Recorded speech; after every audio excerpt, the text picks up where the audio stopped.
Thank you, Mr. Clerk. First, I want to thank Vice Chair Stefani for calling for this hearing, and also thanks to the members of the SF Recovery Summit Working Group, the community advocates, and the city departments for all of your work on these tremendously important issues.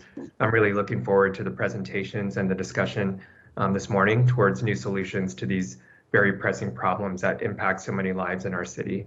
Vice Chair Stefani, the floor is yours. Thank you, Chair Marr, and I want to thank you for scheduling this hearing on this critically important subject so quickly. And today we will hear from the Recovery Summit Working Group, which was established by the Reentry Council and is composed of individuals who have struggled with addiction and have found a path to recovery. Through their work, the working group surveyed over 500 peers who have been through our systems and are here to share their experience and their insights. These individuals come from every walk of life in San Francisco. They represent all age groups, all races, and all gender identities. 2/3 are people of color, and all of them have firsthand experience with drug use, addiction, and treatment. I called today's hearing because these are the people we need to hear from directly. I think everyone needs to mute themselves if they haven't already, because I'm hearing feedback. Can everyone mute themselves? Again, I called today's hearing because these are the people we need to hear from directly. This conversation could not be more urgent or necessary. The drug overdose crisis in our city has reached an unprecedented level. 699 people died from drug overdoses in 2020, making it the deadliest year in our city's history. Narcan administration and overdose reversal were also at an all-time high in 2020. According to a report from the Chronicle, Narcan was used to reverse an overdose more than 10 times per day last year. That is more than twice the rate in 2018. It is no exaggeration to say that this is a humanitarian crisis. These numbers come as no surprise to anyone who spends any time walking the streets of San Francisco. The tragedy playing out in our streets is as visible as it is shameful. This disaster has not happened by accident. It is the result of the introduction of fentanyl in our city, and it's deadly, it's cheap, and it's readily available in ways that we have never seen before. 2 milligrams of fentanyl is enough to kill. I was surprised and shocked to learn that that amount is small enough to fit within Abraham Lincoln's face on a penny. The San Francisco Police Department reports that fentanyl is increasingly becoming laced in many of the drugs dealt on the street, and that dealers are actively seeking out young people and individuals in recovery because they know just how addictive this substance is. I want to thank Supervisor Haney for his hearing that we held on overdose deaths in December and for all his work on this subject. In that hearing, we heard from many of the practitioners in the Department of Public Health about the state of the problem and the programs they run. And I think we all found some of those responses, quite frankly, to be frustrating. At that time, it felt to me like the responses we heard did not match the severity of this crisis that we're experiencing, and that needs to change. In San Francisco, drugs should be much harder to get and paths to recovery much easier. And I want to address the concern that this hearing was called to undermine harm reduction. That could not be less true. Narcan saves lives. Syringe access saves lives. Buprenorphine saves lives. Harm reduction absolutely works. One of the tenets of harm reduction is to meet people where they are at. And sometimes people are at a place where they need abstinence-based recovery. Today, we're going to hear from a group of people who feel like the city has not been meeting all addicts at where they are at and those suffering from the disease of addiction. And despite that lack of support, they were still able to change their lives. We owe it to them to listen to their experiences and learn from what they have to say. When it comes to preventing overdose death in San Francisco, there can be no either or, because it's clear that we're not just in a crisis, we are in a total free fall. Tackling this seriously is going to take every one of us using every single tool at our disposal. I want to thank my colleagues for accommodating such a lengthy hearing, and I appreciate your willingness to take this time because I know we all care very deeply about this subject. I want to especially thank our clerk, John Carroll, for helping manage the logistics of this hearing. We could not have done it without him. We're first going to hear from members of the Recovery Summit Working Group to hear the summary of their findings and recommendations. The speakers include Steve Adami, Adrian Maldonado, Jairus Woodson, Cedric Akbar, Craig Johnson, Jeffria Morris, Rico Hamilton, Tom Wolf, and Victoria Westbrook. After their presentation, we'll hear from Dr. Judith Martin from the Department of Public Health. And with that, I would like to turn it over to Steve Adami, Interim Director of the Reentry Division at the Adult Probation Department. Good morning, Supervisor Stefani, Supervisor Marr, and Supervisor Haney. And thank you, Supervisor Stefani, for calling this hearing. As the supervisor mentioned, my name is Steve Adami, and I guess professionally, I am the Interim Director of the Reentry Division of the Adult Probation Department. But more importantly, after spending over a couple decades addicted to drugs, breaking the law, and in and out of jail and prison, I got an amazing gift. I got clean and sober. I'm here today representing the Recovery Summit Working Group and joined by others in recovery who've been part of this effort. The drug crisis in San Francisco is alarming. I never thought I'd see a day where we actually normalize shooting dope in public. In 2018, my then colleague, Jeffria Morris, who is now working in Supervisor Safai's office, had an amazing idea to create an annual recovery summit to openly discuss addiction and treatment realities in our city. After our first summit, we sent out a call to action and formed a working group charged with creating a platform of recommendations that would hopefully improve San Francisco's response to addiction.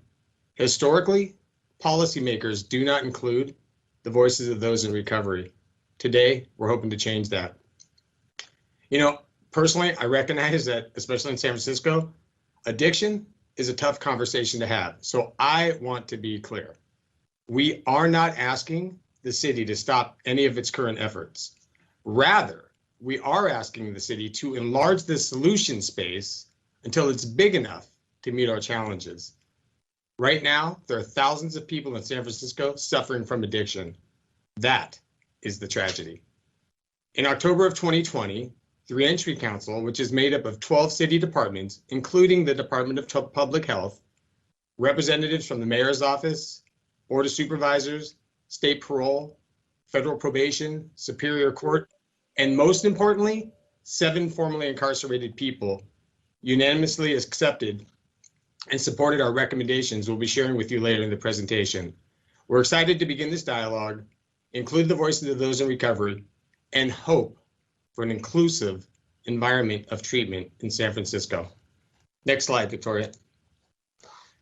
So before we start, I just kind of want to look at the gravity of the drug problem. Supervisor Stefani touched on some of it earlier. The Budget and Legislative Analyst Office conducted an audit, which included the Department of Public Health's Jail Health Services. In that audit, it was discovered that in the 36 months between November 2014 and October 2017, and this is after the passing of Prop 47. Sorry to interrupt you, Mr. Adami. We may have lost the presentation slide. Ms. Westbrook, are you still there with the presentation? Very good. Thank you. Now we can see it. Sorry about that. Thank So you. this is after the passing of Prop 47, that 84.5% of 49,000 bookings into the San Francisco County Jail were for people with a history of substance use. There are 24,500 IV drug users in the city. We hand out 4.5 million syringes a year. In 2018, there's 259 deaths by overdose. In 2019, there was 441. Thanks to the amazing work of the DOPE Project, in 2019, there was 2,610 overdose reversals. And what I hear when I talk to my friends that are out in the field working, that's likely only 20 to 30% of the actual overdose reversals that took place because of the way they're counted. And as Supervisor Stefani mentioned, in 2020, there was 699 overdose deaths. So I first met Supervisor Stefani at a treatment on demand meeting in her office a couple years ago. And I want to acknowledge the incredible work of the Treatment on Demand Coalition, because according to DPH's own data, between March of 2020 and February of 2021, there's an average of 40 open residential treatment beds per day. So something's either inherently wrong. Either it's so difficult to get in those beds, or there is no motive to go to treatment. And we're hoping today, as we kind of have open and honest conversations about drugs and addiction, that we can kind of come to solutions for why people aren't going to treatment. Next slide. I mentioned earlier that Joffrey had this amazing idea that if, people like myself got clean in a set of handcuffs, that's my story, that's not everybody's story. And by no means would any of us ever want to criminalize addiction. Nobody's advocating for people to go to jail. But we thought if we could inspire people to change, then maybe if they saw what others have done in their lives, that they too could go on to live differently. So in an effort to inspire change, we hosted our first recovery summit in 2018, launched a working group, hosted a second recovery summit in 2019, and then in 2020, due to COVID, it was postponed. But at each summit, we've honored several people in recovery. Most notably, Cedric Akbar and Craig Johnson have received the Recovery Summit's Lifetime Achievement Award for their commitment to recovery, the community, and helping others. Both are part of the working group and part of our presentation today. Next slide. So immediately after the 2018 Recovery Summit, we launched this call to action. We formed a working group. I'd say about 95% of the people in the working group are in recovery. There are a few others that are not, but were either impacted by, a parent's addiction, a son's addiction, somebody that they loved who was wrapped up into addiction. So we've had some other support, but the crux of the group are people in recovery. But through our gatherings and meeting, the group developed a platform of concepts based on personal and lived experience, which they believed would have the greatest impact on addiction in San Francisco's recovery efforts. So first, they thought San Francisco should expand treatment options. Right now, options are limited. People should be able to get clean and sober based on their individual needs. Second, San Francisco should extend treatment stays. The length of time in treatment should not be bound by Medi-Cal funding. It should be based on the individual treatment needs of the person. Third, the city should create specialized treatment programs for young people. They obviously have different needs than adults and are at different stages of development. Fourth, the city should expand paid peer specialist opportunities for people exiting treatment. People need to earn money early in recovery. We thought that would be a great way. Fourth, the city needs to increase awareness about available drug treatment services in San Francisco. So to inform our recommendations, we launched a survey on August 27th of 2019. Next slide. So we launched two surveys. One was for current or former drug users. The second were for people that were impacted by a family member's or a loved one's drug use. Due to time constraints, we're only going to be sharing the summary data completed by current or former drug users. So the survey was administered on two mediums. First, there was an online version, and then there was a paper-based survey. The paper-based survey came in 3 languages, English, Spanish, and Cantonese. There was 422 respondents, and then there's a breakdown of 144 completed the online survey and 278 completed the paper-based survey. And we distributed the paper-based survey in the community, in custody, and at DPH-funded residential treatment programs. So now I have the honor of turning the presentation over to a very close friend of mine and one of my mentors, Adrian Maldonado. Thank you, Steve. Good morning, Supervisors Stefani, Haney, Marr, and Mandelman. Thank you, Supervisor Stefani, for inviting us to present this important information. My name is Adrian Maldonado. I am the manager of a program in San Mateo County Jail called Choices. It's been in existence over 26 years. I have a master's degree in counseling psychology with an emphasis in marriage and family therapy. I think most importantly, like Steve, I'm a recovering heroin addict with 21 years clean and sober and a graduate of the Choices program and the Delancey Street Foundation here in San Francisco. Once again, I think it's important we get into this. If you look at the demographics, there's no big surprises except the underrepresentation of women who responded to the survey. The literature tells us that women are the fastest growing incarcerated population in the country, and that women use drugs for different reasons than men, usually as a direct response to trauma. We have found that out in the jail program for our women, and it's really significant that women have the time and the space to be able to deal with trauma moving forward in their recovery. I wish there had been more women respondents, and we're hoping in a follow-up survey that we'll be able to incorporate more direct data from women. Next slide, please. So let's look at the top of the slide. Respondents' drug of choice. Normal suspects, of note, only 6% of the respondents listed fentanyl as their drug of choice. As a reminder, the survey was conducted in August of 2019, and I think as Supervisor Stefani has referenced, that has changed significantly. Go to the bottom graph. Age respondents began struggling with addiction. The graph represents the largest age brackets. 81% of respondents began struggling with drugs before the age of 24. 44% of respondents began struggling with drugs between the ages of 13 and 18. What is significant about this is that age realm, most people are still developing cognitively, and it's a real concern when so many people at that point of development are using drugs in an abusive way. Next slide, please. The top graph, the total years respondents struggled with addiction. As you can see, 69% of respondents struggled with addiction for 10 plus years. 35% of respondents struggled with addiction over 20 years. Bottom graph, respondents' longest period of being clean and sober. 37% of respondents had been clean and sober at least 5 years. Next slide. Let's look over these charts. Top left graph, that's the percentage of respondents who used harm reduction strategies at some point in their life. 30% of respondents had used harm reduction strategies at some point. There was a follow-up question that asked, was there a practice most helpful to you?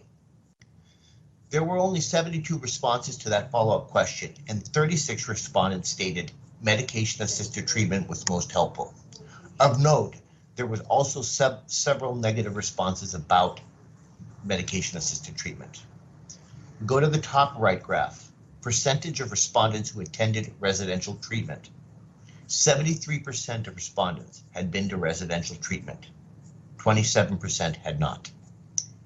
On the bottom left graph, length of residential treatment stay. For those who had been to residential treatment, 64% of respondents had completed 6 months or more of residential treatment. I just want to note, under our current system, Medi-Cal funds only 30 days of treatment with 2 30-day extensions. Bottom right graph, percentage of respondents who attended outpatient treatment. Half of the respondents had been to outpatient at some point.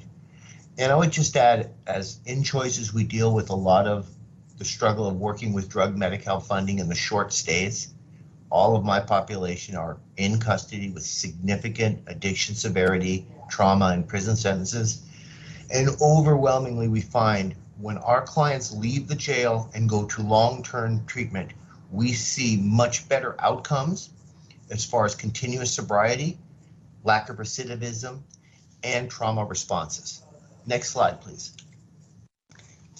The top graph, types of residential treatment program attended. There were several options and respondents could write in an answer also. We listed the top 5.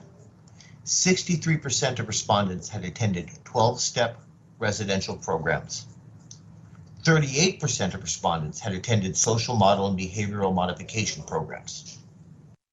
30% of respondents had attended in-custody treatment programs, and 18% of respondents had attended faith-based programs. Here is a fact. The city, San Francisco, does not fund any of these models. Bottom graph. How many times had respondents been to treatment? 27% of respondents have been to treatment 5 or more times. National data states that people with 5+ years of continuous recovery have made, on average, 5 recovery attempts. And just aside, in my own personal experience and history, I went to treatment 4 times. I used in every single treatment facility I ever went to until I went to Choices and then Delancey Street. I stayed 5 years in Delancey Street, and that was the one program I didn't want to go to because it was 2 years. That made the difference for me in being able to be stable enough to stay clean and sober and continue to be clean and sober to this day. Next slide, please. Top graph. Treatment service most helpful to respondents. This was an open-ended question, so it required coding responses. 48% of the respondents stated residential treatment. 14% of respondents stated 12-step meetings. 9% of respondents stated the criminal justice system. 7% stated support groups, and 4% said therapy. I want to thank the supervisors again. I'm going to turn the slides back over to Steve.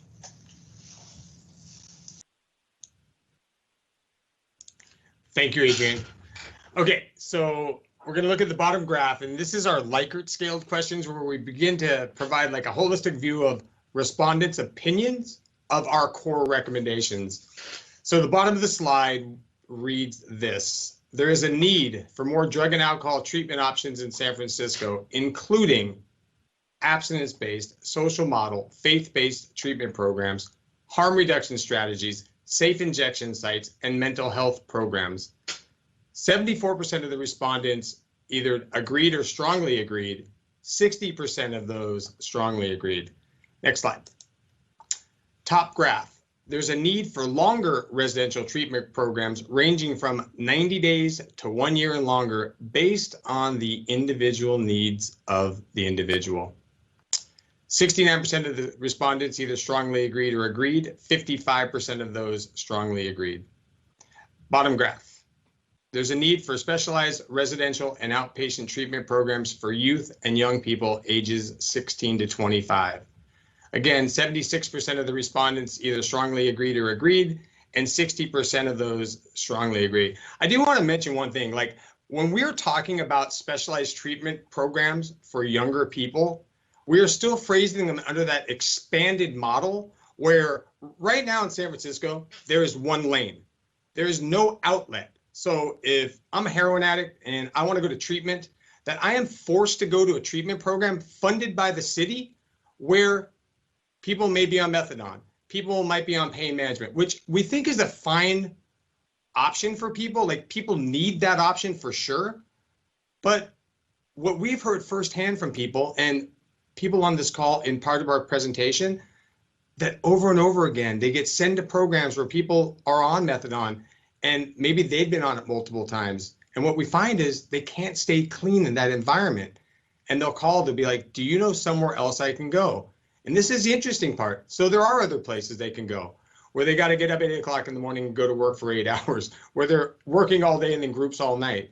And then I think part of our response or part of our ask is that as we increase the solution space in San Francisco to meet all of these ongoing challenges, I understand there's always competing needs for funding, and we are not, again, asking the city to stop its current efforts. We value the work of the DOPE project. We value the work of all the harm reduction strategies that are going on to save lives. I think what we're really interested in is how can we get people so inspired that they can have the same opportunities that we have been given? And we only got these opportunities because we got a lucky break and we got clean. And that's what we want to see for other people. Next slide. Top graph. There's a need to expand paid peer specialist opportunities to train and connect people in recovery with those working towards recovery. Again, overwhelmingly 75% of respondents either agreed or strongly agreed, and 59% of those strongly agreed. Bottom graph. There's a need to increase education and information about available drug treatment services in San Francisco. Again, 79% of respondents either strongly agreed or agreed. 63% of those strongly agreed. Next slide. You know, every once in a while, I like to talk about my actual work. And this is one of those moments. We fund around 50 residential treatment beds, and we've got amazing housing programs, 16 or 17 of them, and a couple of rental subsidy programs. And a couple of years ago, people were having some challenges in our housing programs. And, you know, just anecdotally in conversations with folks, we were asking questions like, you know, are you interested in going to treatment? And people had a valid response. They were like, if I go to treatment, I'll have nowhere to live when I get out. And that's tragic. I paroled in 2010 to a program because I didn't have anywhere to go. So I understand the concerns people have about not having a place to live. So in the same vein that Joffrey came up with this idea to inspire people through a recovery summit, we created the Recovery Pathways Initiative. And so what that did was it was a guarantee to all of our clients. If you go to treatment and complete 90 days of residential treatment, you can get up to 2 years of transitional housing with us at no cost on a pathway working with our providers into permanent housing. Last year, the Adult Probation Department reduced homelessness by 50,000 bed nights. 123 clients in our housing programs were placed into permanent housing. What it's done is it's really fostered this continuum of care and improved outcomes for our clients. I'm now going to turn the presentation over to Craig Johnson. Craig, Adrian didn't say much about this, but Craig is the reason many of us got clean. And I want to acknowledge his leadership in the city, his commitment to people. He works tirelessly. He is up at the crack of dawn, goes to bed late at night, always in the trenches working with people. And I think what he's going to talk about is he's going to address some of the structural barriers to funding residential treatment programs based on the Department of Public Health's minimum qualifications that have been laid out in their RFP from 2016. So Craig, I'm going to turn the floor over to you.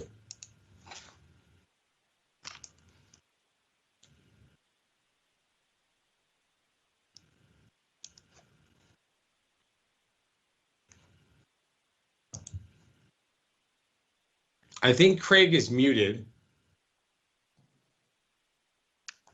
There are a number of respondents who were sharing their computers, and I don't see that there's a user connected named Craig Johnson.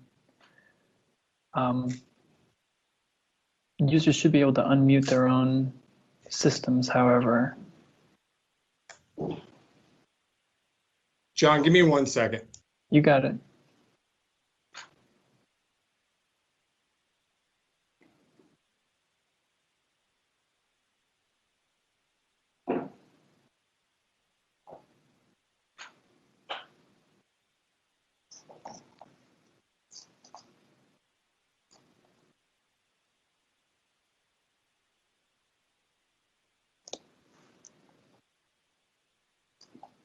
I have Craig on the phone.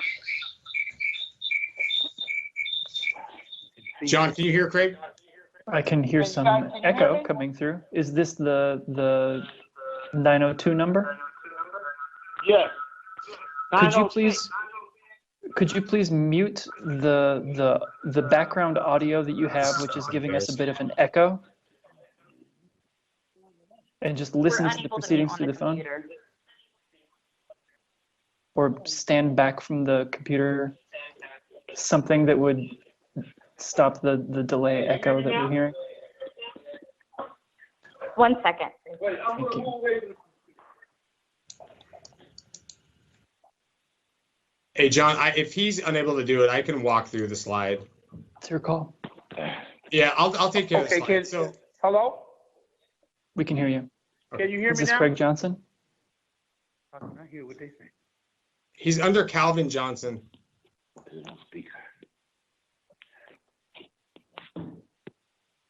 Hello? Yes, we can hear you. Okay, thank you. Okay, as I was saying, good morning, board members, and thank you, Supervisor Stefani, for allowing us to come before you. My name is Craig Johnson. Everybody calls me Big Craig. I'm with the I'm a founding member of Positive Action Equal Change, which is a community-based organization in the Bayview, who've been working with people for the last 25 years dealing with addiction in the criminal justice system. After graduating from Delancey Street in 1993, I dedicated my life to helping others overcome addiction and improve their quality of life. As part of my presentation today, I want to talk about the Department of Public Health RFP that was put out in 2016, which deals with substance use treatment services. This highlights some of the biggest barriers to effective treatment in San Francisco. And I want to start on page 14 of the RFP. First, and this deals with minimum qualifications in order to even apply or even put in for RFP. If an organization does not accept drug Medi-Cal or does not practice harm reduction, they do not even qualify to apply. So automatically, these barriers prevent a lot of drug treatment programs from even applying for funding. And this excludes abstinence-based treatment services, faith-based treatment services, 12-step programs, and social model therapeutic communities. Second, as I mentioned, the RFP requires drug Medi-Cal certification.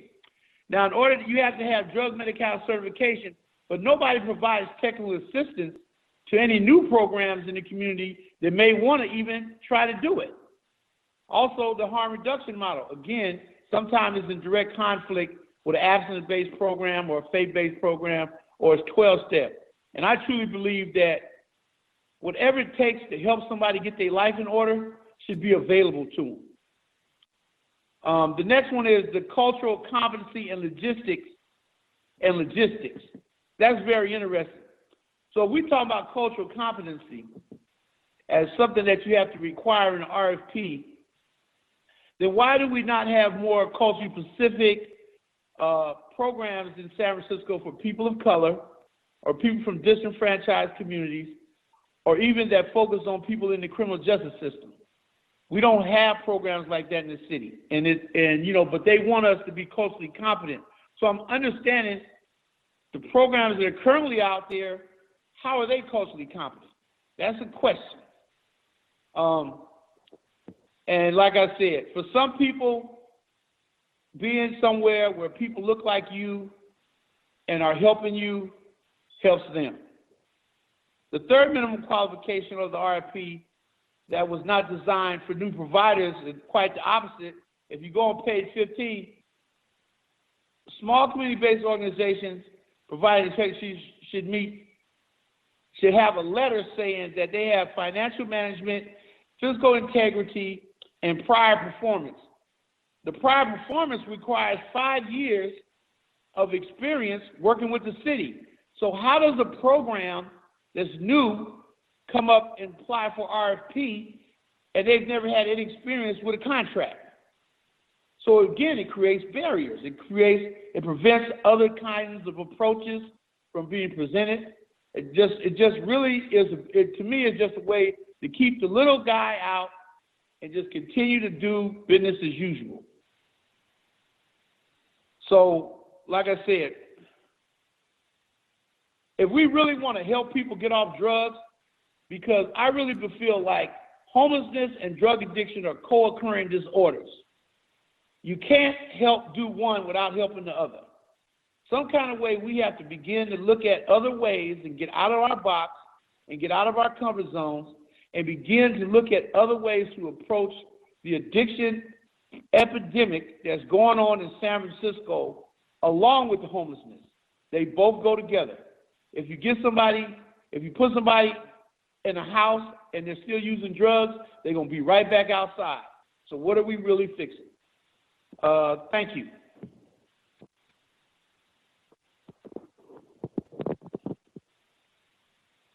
Thank you, Craig. We're going to now turn the presentation over to Jairus Woodson and Cedric Akbar, who are going to go through and read the recommendations. Hi, good morning. My name is Jairus Woodson. I'm a program manager with Westside Community Service and also a member of Positive Direction Equals Change. Based on the data we collected and input from people in recovery communities, here are the recommendations of the Recovery Summit Working Group. To improve addiction realities, and treatment outcomes here in San Francisco. Recommendation number 1, expand drug and alcohol treatment options here in San Francisco. Treatment options in San Francisco should include residential, abstinence-based treatment programs, social model and therapeutic community treatment programs, faith-based and 12-step treatment programs, harm reduction strategies, and safe consumption sites. San Francisco must allow recovery to coexist with harm reduction. The pathway to recovery must be inclusive. Number 2, extend drug and alcohol treatment stays. How long a person stays in treatment should not be bound by drug Medi-Cal.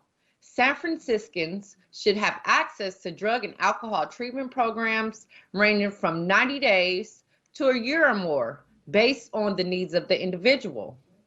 Number 3, fund a Black-led abstinence-based treatment program in the Bayview. Meeting the culturally sensitive treatment needs of Black people and people of color who live in the Bayview, provide treatment which is abstinence-based in its approach to working with addicted and criminally justice populations in San Francisco. 4, include the voice of the people in recovery. Ensure that individuals in recovery are at the table when the city is making policy decisions regarding addiction, recovery, and treatment. 5, specialized residential drug treatment programs for the TAY and transitional youth age. Young people have different needs than adults. Drug treatment should be specialized to meet the needs of those in the age range of 16 to 25 and should fall under the treatment options described in our first recommendation. 6, expand paid peer specialist opportunities. Train and connect those in recovery with people working towards recovery. People who successfully complete treatment should have access to paid positions helping others struggling with their addiction. 7, increase awareness about availability in the drug treatment services. Ensure that individuals suffering from addiction can access real-time information about their treatment options. Thank you so much for your time. And now I'd like to introduce to you our first speaker, Cedric Akbar. All right. Good morning, everyone. Good morning, supervisors. Thank you for allowing us to be here today. Also, I just want to thank all the speakers that have spoken before me, and I just appreciate to be here. And I also want to thank you supervisors in advance for being able to listen. I'm going to give a little bit of history of how we got here, and I want to talk about how we can move forward with this crisis that we have here in the city of San Francisco. In the 80s, the crack epidemic stereotypically portrayed African Americans as the violent Black inner city. And the focus was on criminally dangerous drug addicts. The media even played up Black mothers and showed them as being addicted and referenced their children as a time bomb and cocaine babies. Now, the result of this particular situation came out and was called a war on drugs, in which it was really a war on people and effectively a war on Black people. And it had harsh sentencing and mandatory minimums. Now, this disproportionately affected communities of color with devastating effects. Now, today, we look at a different face. They call it the opioid crisis. And the face we're looking at now is a white one. And since 2001, opioid overdose death rate among non-Hispanic whites has been higher than that of non-Hispanic Blacks, and it has sharply increased in recent years. Now, with this new face, which is the white face, they don't demonize the substance use or the criminal behavior. What the country decided to do was emphasize treatment and public health interventions. What a difference. Now in San Francisco, we have public health interventions, but we don't have enough treatment. Also in San Francisco, we have a high increase of fentanyl use right now. And fentanyl is placed in every drug that's used on the street drug, from marijuana to methamphetamine, even into benzodiazepines. We test people on a daily basis, and they could be positive for one thing, but fentanyl always shows up in their urine. Yesterday, we had 3 overdoses in Potrero Hill neighborhood, with 2 resulting in deaths. Last week, we had 7 overdoses in Bayview, but the city is not there reporting this. No one hears the cries of the mothers or the children that's grieving the death of their loved ones. Now, contemporary racism in San Francisco contributes to health, mental health, and substance abuse disorder disparities among people of color compared with white individuals. Despite entering into substance abuse treatment with a greater severity of substance use disorder and related consequences, people of color experience more barriers to treatment, engagement, and completion of treatment and satisfaction than their white counterparts. And with few treatment programs we have in this city, there are also the ones that we do have are socialized with institutions of systematic racism. So it's important to examine by being bogged down in documentation, criterias, and that bad word for me, Medi-Cal. Because with Medi-Cal dollars, substance abuse didn't used to be under Medi-Cal. The city combined substance abuse and mental health together. Not saying mental health wasn't an issue. Mental health was a big issue. But what we did systematically is we forgot about substance abuse. Now, some suggestions that I will make and what I would like to see us grow to start with diversity within the workforce and leadership and addiction treatment. And what I mean by that is having more faces that look like myself and look like the people that are using the drugs and alcohol in San Francisco. And also listening to the voices of the mothers in the community, congregations, and community members. And not only listen to them, but take their suggestions and be able to work with them. There's also a need for equity and access to care for people of color and individuals from historically marginalized communities. There's also a lack of inclusivity and cultural competence, in which Craig spoke about early, in patient care and workplace environments. And how can you have true cultural competence with one face at the top of the pop? Now we're gonna go to harm reduction. Harm reduction. Now that's a model that aims to reduce the negative consequences of substance use by prioritizing and tackling root causes and conditions of use along with the use itself. And in San Francisco, it has been favored as the answer to addiction because it's incorporated in every facet of any money that's going to substance abuse treatment. Now, I'm here today. I'm not here to talk against it. I'm here to extend the olive branch and reach out because me personally, I believe in total abstinence. But at the same time, I embrace harm reduction principles. So therefore, I'm extending my hand out to the harm reduction community and so that we can work together. Because at this time, the last 4 years in Washington, D.C., we had no leadership in this country. We sometimes don't feel like we have leadership looking at it from the Black community perspective in San Francisco. There's no voice for us. So I'm extending my hand to be able to work together as one unit so we can address all of these issues and harms that's inflicting pain on our culture and our society. We need to work together to create approaches to deal with the inequities of race and drug policy that reverberate all the way to today's overdose crisis. The other thing I would like to see happen is we end these historical fallacies and omissions that rob us of the ability to learn and teach future generations. And the only way we can do that is with the truth. That's how we solve everything, is with the truth and having conversations with one another and not being afraid to have the conversations.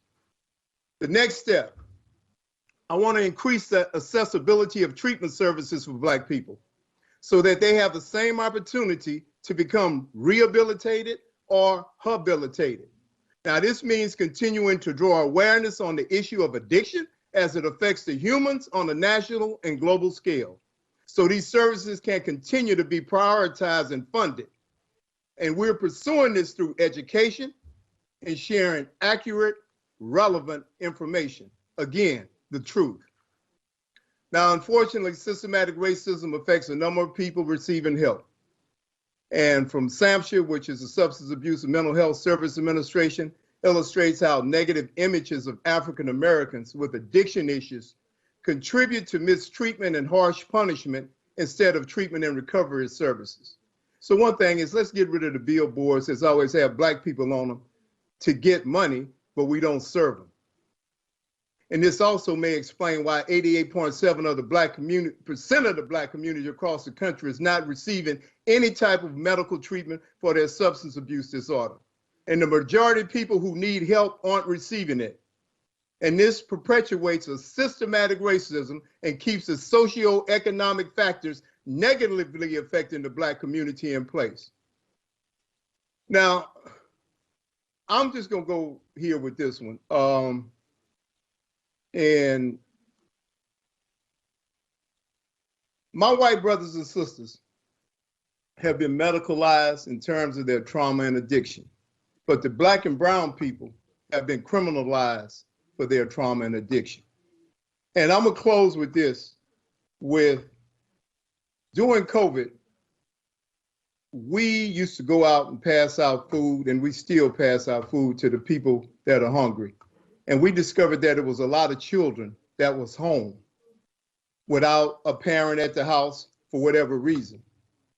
And we also discovered that these kids could not attend school because they didn't have access to computers or to telephones to be able to get on school.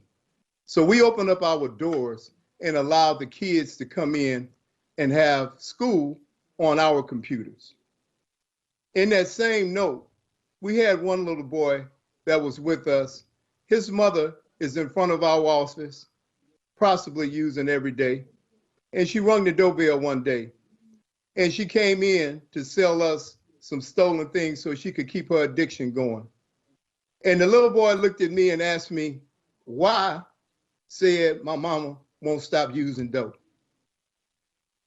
And personally, I couldn't really even answer him. And I just had to sit with that. And that's how I want to leave you guys today in showing the importance of the need for substance abuse treatment in San Francisco. Thank you.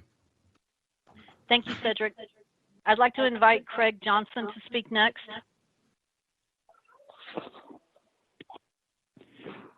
So that's a hard act to follow.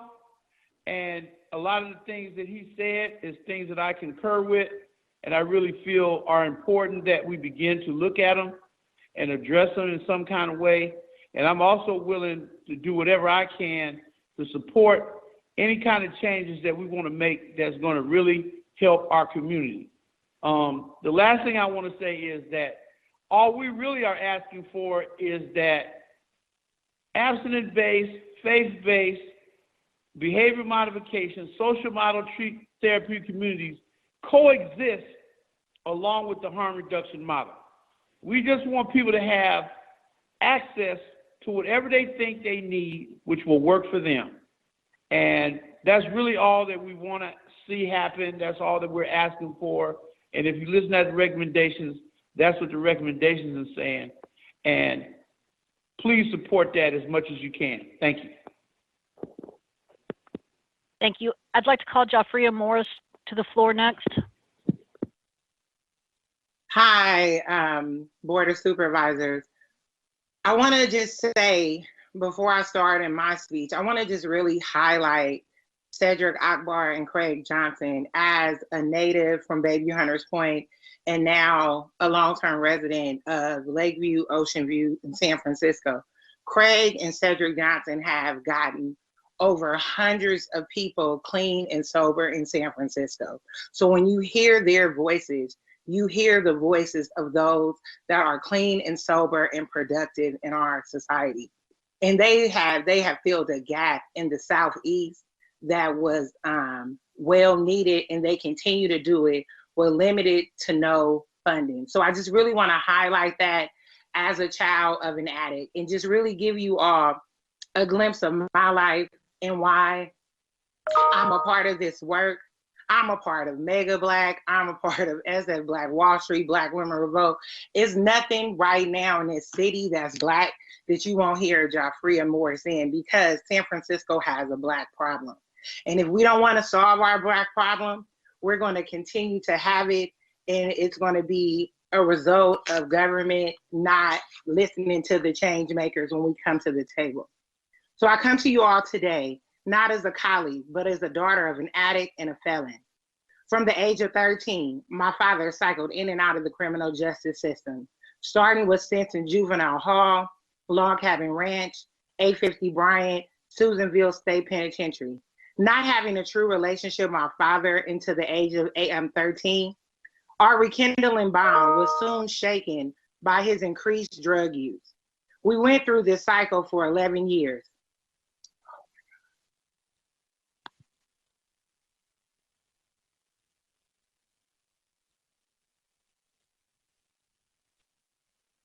Jeffrey, we can't hear are you. Still on the line?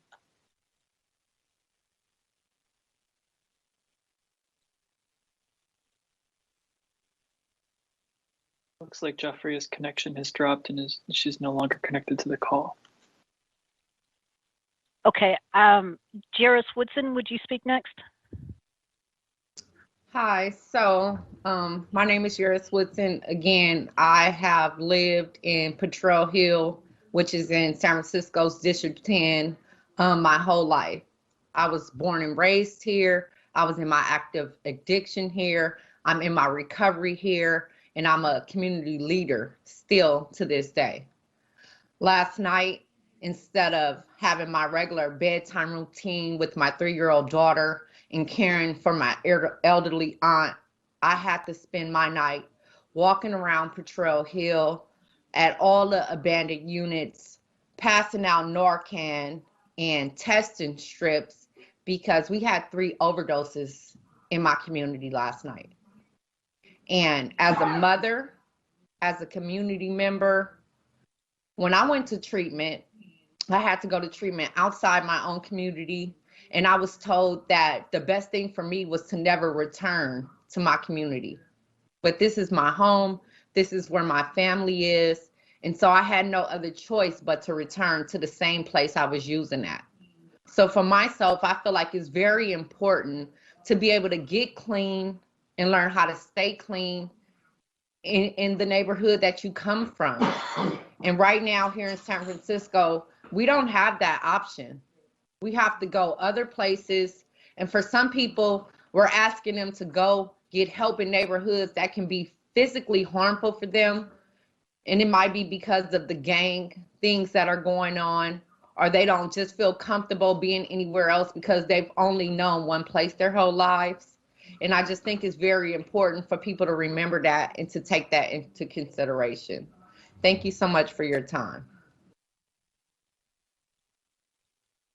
Thank you, Jairus. I'd like to call Rico Hamilton to the floor next. Hello, everyone. My name is Rico Hamilton. I am a native of San Francisco, born and raised in the Western Addition my entire life. I grew up there. Everything that has happened to me has been in the Western Addition. I come from a family of addiction, but also, more importantly, I am a recovering addict coming up on 20 years. And I want to thank Cedric for all the things that he have said, and Craig, Jafria, everyone on here has touched the amazing points on why it's important to have recovery. But I kind of wanted to go in a different way and kind of talk more to experience and talk about a testimony. With recommendation 1, expanding drug treatment and options in San Francisco, as someone who has a family and has had friends who suffer from addiction, a lot of them has been incarcerated because of their addictions. We have lost many family members due to addiction. My father is a recovering alcoholic, auntie recovering addict, And all of us got recovery in different ways. Me personally, I needed behavior modification, hence to Choices, Delancey Street, and I'm so thankful for those folks for getting me on path. My dad, he needed a 12-step program, and my aunt, she went through social model programming, which lets me know that there's no one size fits all. So it's very important that we can expand those options and making sure that individuals are able to get the proper services that they need. Two is extend drug treatment stays. It is so important to be able to extend those stays because for me, number one step in 12-step recovery is admitting that you have the problem. And it took me 3 years literally to accept that I had a drug problem. So 90 days, 60 days is not enough time for an individual to really get in the groove of treatment and understanding the logistics of it. 3, fund Black-led abstinence-based programs in the Bayview. It is so important for us to, as an African-American male, to get cultural competent, affirmative spaces and being able to have individuals that understand the experience, not just African-American, but culturally and socially modeled programs based on the actual individual. Because I also think that Black LGBTQ is very important in being able to have a space for themselves so that way they better understand their experience. Include the voice of recovery. It is so important for us to stop looking towards experts who only study recovery. We have to look at the experts who actually live the experience of recovery, because those are the true experts in understanding what it takes to get out of the trauma and the pain that they're going through. Specialized recovery treatment for TAPE population. Transitional age youth is the population where most people get involved in drugs or in addiction. There's nothing specialized with that population. So we have to figure out ways to get that population specialized treatment, because I know when I was a TAE, I didn't have a problem. This isn't an issue. I can handle it and I can take care of it. And it led me down a lonely road to prison, where I was incarcerated for 3 years. Expand paid peer treatment. I think that each one teach one, reach one is an amazing model. I think that a lot of times it is important for us to educate individuals who are peers, to educate them on how to be a specialist. But most times when you listen to someone who is an addict, those similarities that we have and that we share in recovery, that what helps each other get clean. Bill of the AA program, he said it best, in how we keep what we have is only by giving it away. Increase awareness about drug treatment. A lot of times when I'm looking and I'm doing the work and trying to connect someone to treatment services, a lot of the services are outdated when you are looking for information. So a lot of it is word of mouth. So you kind of got to hear it to the grapevine. But when you really are trying to indulge in the information and trying to get it, most times it's hard to find it. So in conclusion, I just want to say that thanks, Steve, and Jafria and everyone that was a part of this, because this is so important to me. I didn't want to share the screen because I get emotional as it relates to this, because I've lost so many people to addiction, behavior addictions, and so many issues. And I think that this is such an amazing thing for us to at least start engaging in the conversation so that we can help our human people of San Francisco, because this is so important to me. Thank you. Thank you. I'd like to call Jafria Morris back to the floor. Thank you. So let me start over. So I come to you all today not as a colleague, but as a daughter of a drug addict, a felon. From the age of 13 to 44, my father cycled in and out of the criminal justice system, starting with early stints in juvenile hall, Log Cabin Ranch, 850 Bryant, Susanville State Penitentiary. Not having a true relationship with my father until the age of 13, our rekindling bond quickly shaken by his increased drug use. We went through this cycle for 11 years. I watched my father being kicked out of now defunct Liberty House, Jelani House, Friendship House, Salvation Army, and so many others. However, what I didn't know was that those short stints of sobriety was making my father stronger. During these rough times, our faith in God and my father's ability to find peer-based, non-professionalized recovery programs was his and our family's saving grace. I truly believe if my father was trying to get clean today, he could not, because the number of treatment modalities that was available to him in the 90s and 2000s no longer exists. Today, my father is a strong Black man who is clean and sober for 16 years. He is a longshoreman, a religious man, a homeowner, and a grandfather, and a sponsor to so many. It is important to know that he did not experience complete sobriety until the age of 44. This is the age range now that we see that's overdosing in our streets. Last year, San Francisco lost about a quarter of the ODs were Black. That equals about 175 Black, overly majority Black men, similar to my father. I am deeply committed in the city's racial equity efforts, and I'm telling you all, there's a need for racially specific, culturally relevant, peer-based recovery program. Similar to the Rocky Balboa story, the comeback is always better than the setback. I speak for the children of drug addicts and say, please help our parents. I also wanted to just really highlight that studies have found that Blacks are significantly less likely to rely on professionalized services compared to whites. They were significantly more likely to receive non-professional services that include 12-step programming, church-related support, and studies have found that Blacks are more likely to use outpatient programming. In conclusion, I ask the Public Safety and Neighborhood Services Committee of the City and County of San Francisco Board of Supervisors to hear and follow our recommendations and to expand treatment options in San Francisco to include abstinence-based, faith-based treatments, and the creation of Black-led, Black-serving treatment programs in San Francisco. This cultural need must be if we expect to handle the Black problem San Francisco has. Thank you. Thank you, Jeffrey. Tom Wolf, I'd like to invite you to speak. Good morning, everyone. Chair Marr, Supervisor Stefani, Supervisor Haney, Supervisor Mandelman, thank you all so much for giving us the opportunity to all speak with you today. My name is Tom Wolf. I'm a recovery advocate in San Francisco. I'm a native San Franciscan. And 3 years ago today, I was sleeping, only 3 years ago today, I was sleeping on a piece of cardboard in a doorway on Golden Gate and Hyde in the Tenderloin, severely addicted to heroin. My addiction was so powerful that I chose heroin and fentanyl over my wife and my 2 kids, and that led me to the street, where for the next 6 months, I engaged in various forms of activity to support my addiction, including holding drugs for the drug dealers, which eventually got me incarcerated. I was arrested a total of 6 times over a 3-month period in 2018, and 5 of those 6 times I was released back into homelessness. The 6th time I had an opportunity to go to a 6-month inpatient treatment program. And the only reason I could go to that treatment program is because it was completely free. I was housed, clothed, fed, given 12-step faith-based counseling, 100% for free. And whether you agree or not with the type of treatment modality that I went through, the bottom line is that that treatment program ended my homelessness.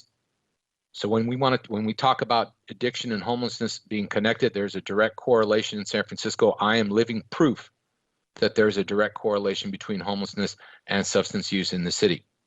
San Francisco has made a choice to narrow their view of what types of treatment modalities will be funded by the Department of Public Health and the City and County of San Francisco. And we are here today to ask all of you to start a conversation with the recovery community here in San Francisco on how we can expand treatment, in San Francisco to reach a variety of different demographics. No one modality of treatment is the only way to go. There's room for all types of treatment, from harm reduction all the way to 12-step abstinence-based programs. Unfortunately, right now, those 12-step abstinence-based programs are privately funded by nonprofit organizations that raise money on their own. They don't get a dollar from the city for their programs unless they offer harm reduction services, which is fine.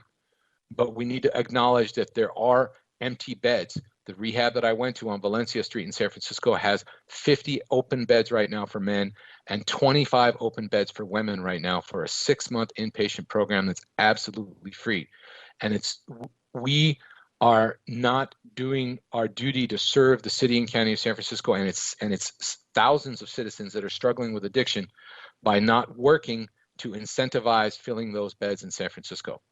So I'm with everybody else here. We want to start a conversation in the community about promoting drug treatment. We need high and low technology promotion of drug treatment on the street. So more than just passing out pamphlets or having a website, we need to get out into the street, engage with our community, talk to people about what treatment options are available.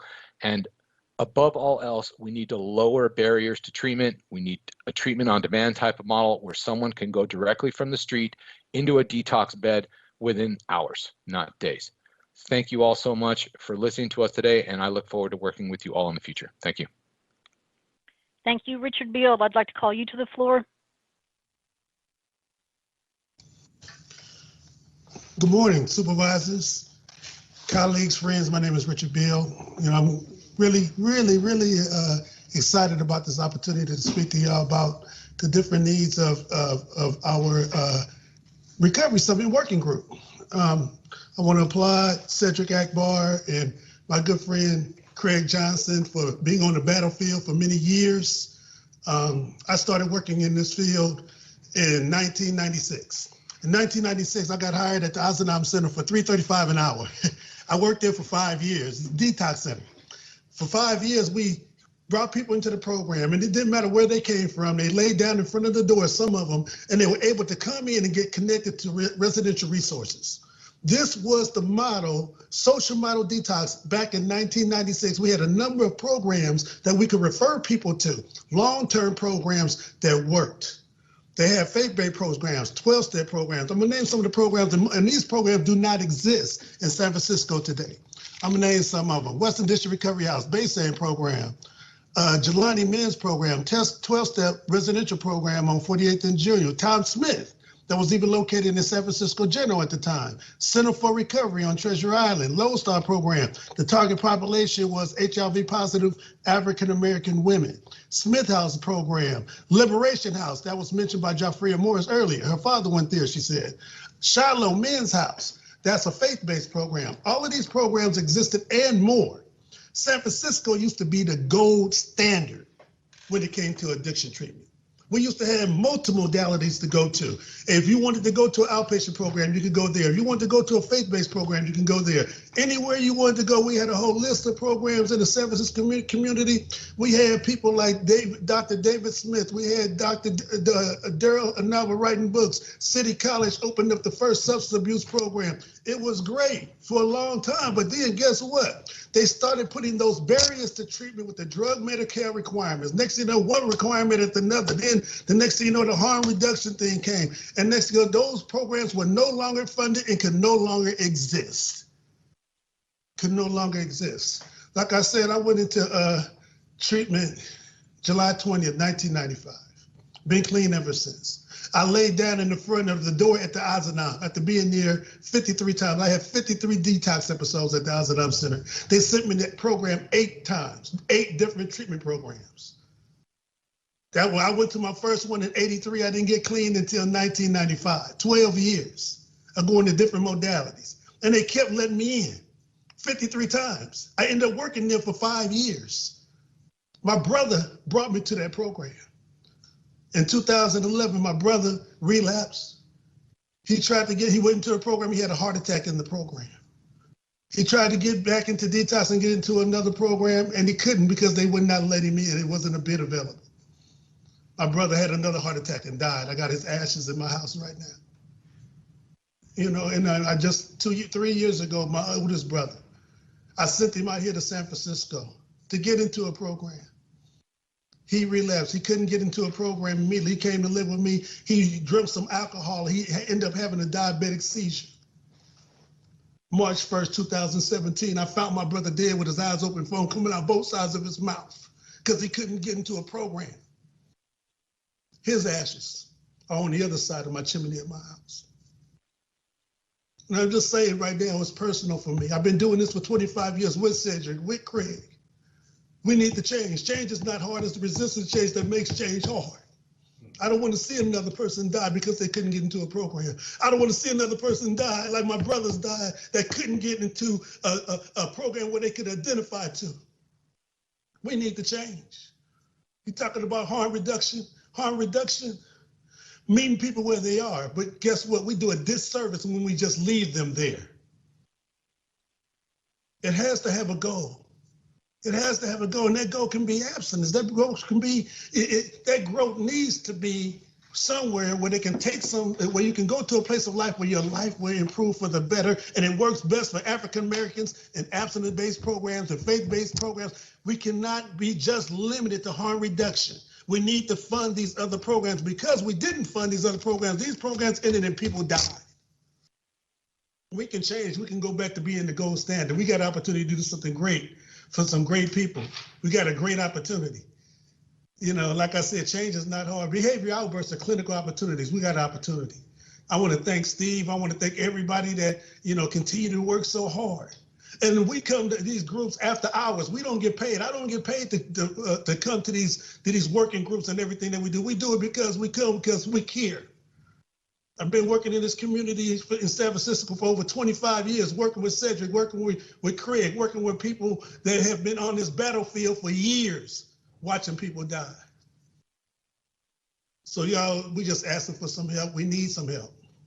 We need the change. And that change needs to come by expanding treatment options, removing those barriers. And we can start with an abstinence-based program in the Bayview, but it cannot end there. We need it in the Tenderloin as well.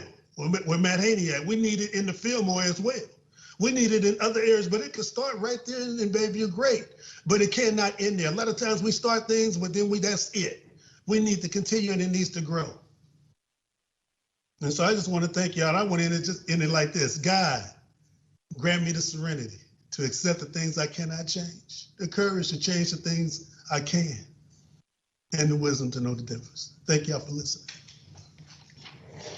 Thank you, Richard. Jabari Jackson, I invite you to speak. Good morning, board. My name is Jabari Jackson, and I come to you and I represent the crowd of people that we're talking about who needs the help. I represent the addicted and criminal justice population, and I also represent the recovery community. I am a product of addictive families, community, and environment. And today, I'm coming to you, someone proud in the recovery community, trying to make a change.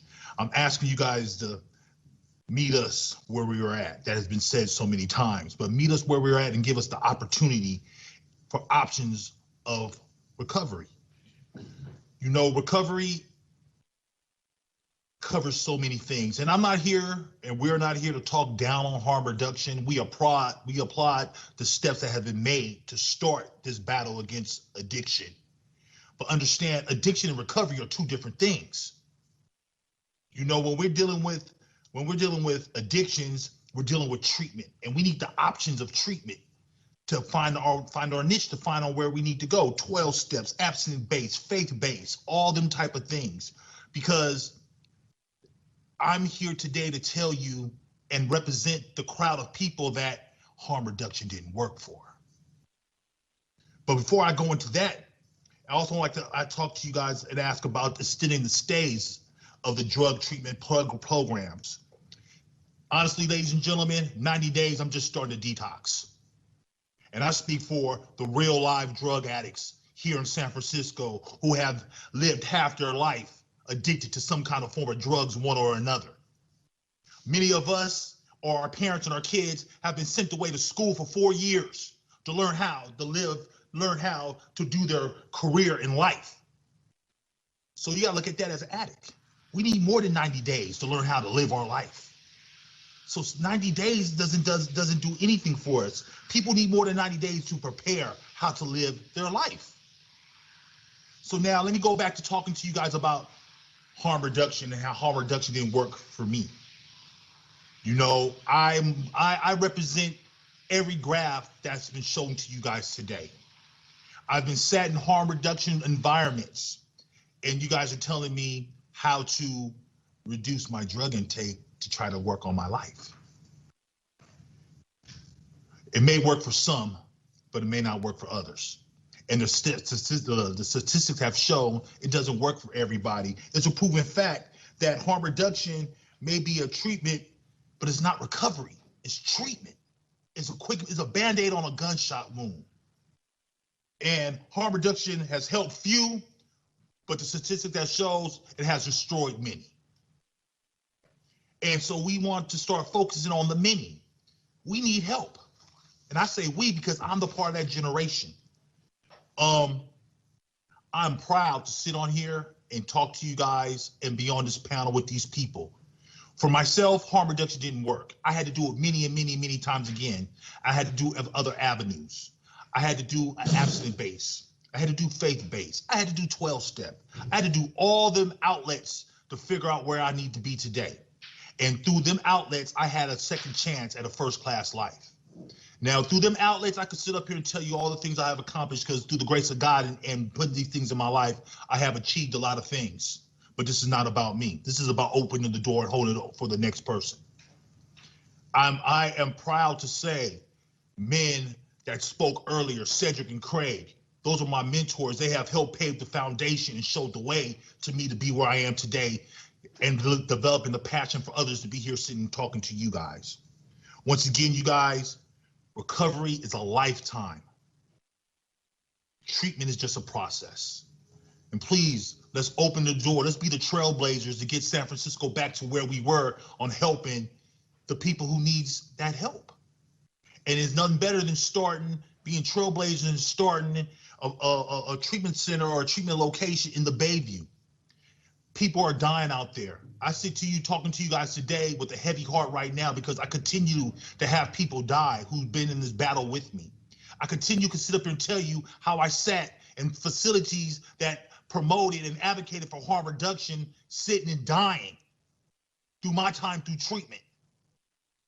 I can sit up and tell you how being in the trenches where I come from, where I've been born and bred, where I learned this addiction and I participated in this addiction and where I've overcome this addiction with the strong people that led my foundation for my recovery, how important it is for me to be sitting amongst my own to help me overcome this problem.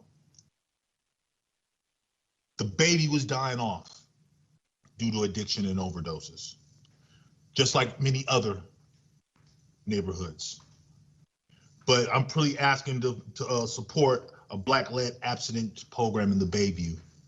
Let's be the trailblazers. Let's start this. These are great people that have helped so many in this city alone.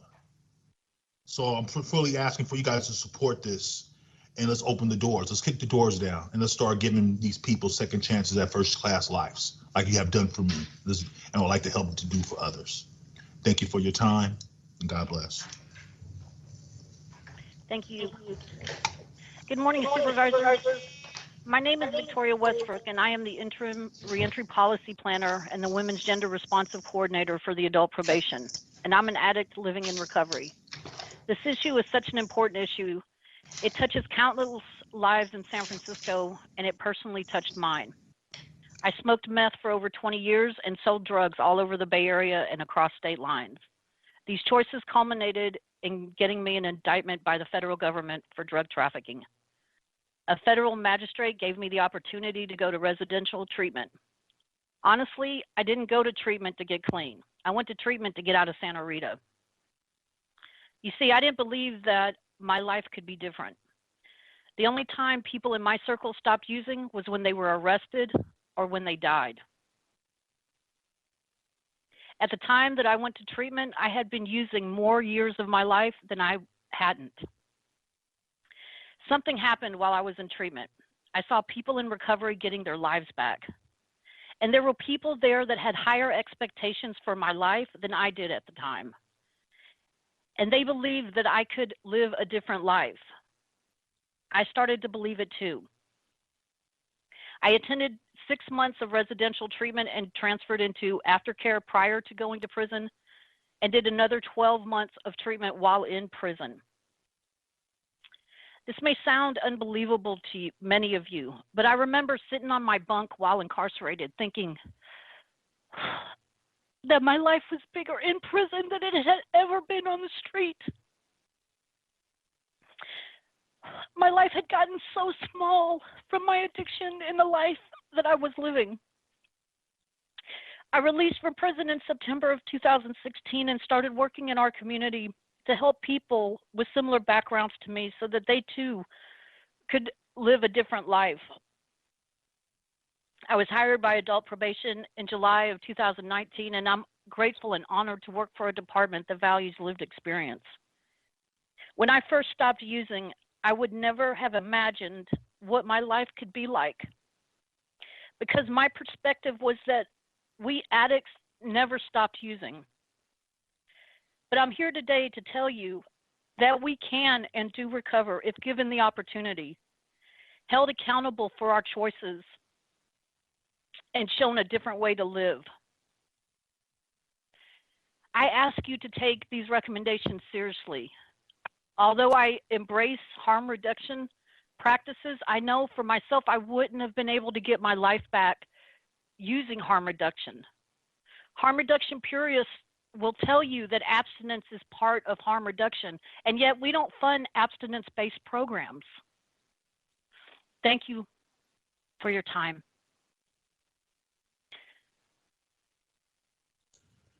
Are there any questions?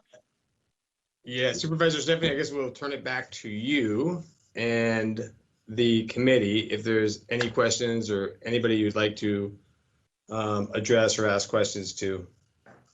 Thank you, Steve. I am just blown away. I'm just, thank you, everybody, for sharing your stories with us.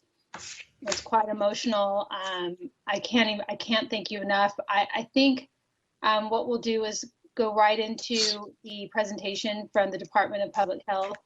But I just want to say, I think you're all amazing, and I'm really, really grateful that you are here and we've heard from you.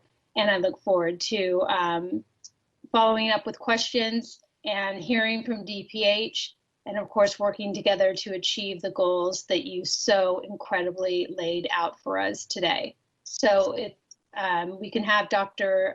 Judith Martin.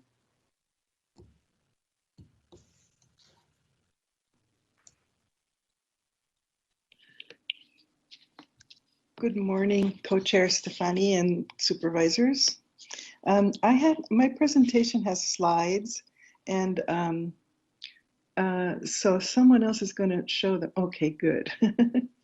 So I'd like to say I really appreciate the opportunity to respond to the particular recommendations that this group made. And I, especially as a white woman in a position of leadership, I truly appreciate the input from people of color, and also in particular Black and African American people, on how their treatment should be done, and what kinds of things are gaps in the community and in the Bayview. So I'm glad some of the recommendations referred specifically to that. I was also really moved by the presentation.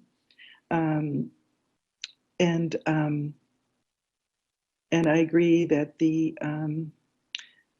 in particular, that the white supremacist war on drugs was really a war on Black people and Black families. So we're left with that. Some of it still remains, and we should address it in our treatment programs.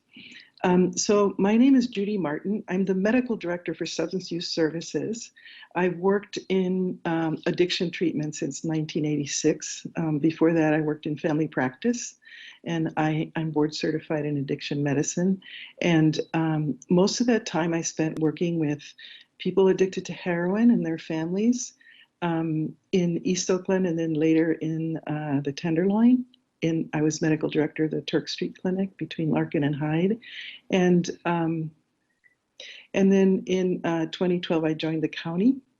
And so I was definitely involved in that RFP that was mentioned in 2016. And that was related to the Affordable Care Act that allowed many people who had never been able to obtain Medicaid benefits and insurance to have insurance. So next slide, please. So these are the recommendations, and during my talk, I'll refer to some of these. Some of these things we do have already started working on, and I totally share the urgency about the overdose response. We have right now 18 proposals that address specifically the overdose response that we need. Next slide, please. So as I go along, you'll notice that some of the things I put up here are definitely in response to some of your recommendations. So I wanted to say, first of all, to put some context about how our treatment program works, that we use the SAMHSA definition of recovery, a process of change through which individuals improve their health and wellness, live a self-directed life, and strive to reach their full potential. It includes health, overcoming or managing disease and symptoms, making healthy choices, both physical and emotional well-being choices. It includes a home, a stable and safe place to live. And this, in San Francisco, this is really a challenge for all of us. And it just admits that if somebody's not housed, it's very hard to have a recovery pathway. So, and definitely the housing that supports people who are working on their substance use problems. So purpose, meaning meaningful activity and creative endeavors and developing one's resources. And then relationships in the community, social networks, family, and friendships. And this part about relationships is also especially important because when people have used drugs and been addicted for a very long time, their community often becomes related to that. And so even when people do have homes, it may not be a home that supports their own recovery pathway and may get in the way. So all of those things are important when you consider our treatment program. The next slide, please. So, oh, by the way, notice that in that definition, abstinence is not mentioned. And it's just a definition, but it's so holistic. It includes everything about the person's life. That's one of the things I like about working in addiction services, is that that it's very holistic. It includes every part of people's lives. It includes spiritual path, for example, or things that developing activities that people can be passionate about, that makes time to stand still for them, that they are really involved in, and that's the purposeful activities. And it involves changing behavior. It involves treatment for illnesses, including some addiction treatment medications. So this is the second part of what SAMHSA has put out about recovery, and some of you have already mentioned this, recovery pathways. So recovery pathways are highly personalized. They may include professional clinical treatment, as was mentioned, use of medications, and of course support from families, which is sometimes hard to have too, and in schools. Faith-based approaches, we do have some faith-based programs that we contract with. Peer support, almost all our staff in the programs are in some way or another peers, and other approaches. And it also recognizes that the growth can vary in its speed and even have, in some cases, setbacks. And abstinence is generally the goal for a lot of people who are struggling with their addiction. And all of our programs do support abstinence. And abstinence is really part of the harm reduction spectrum.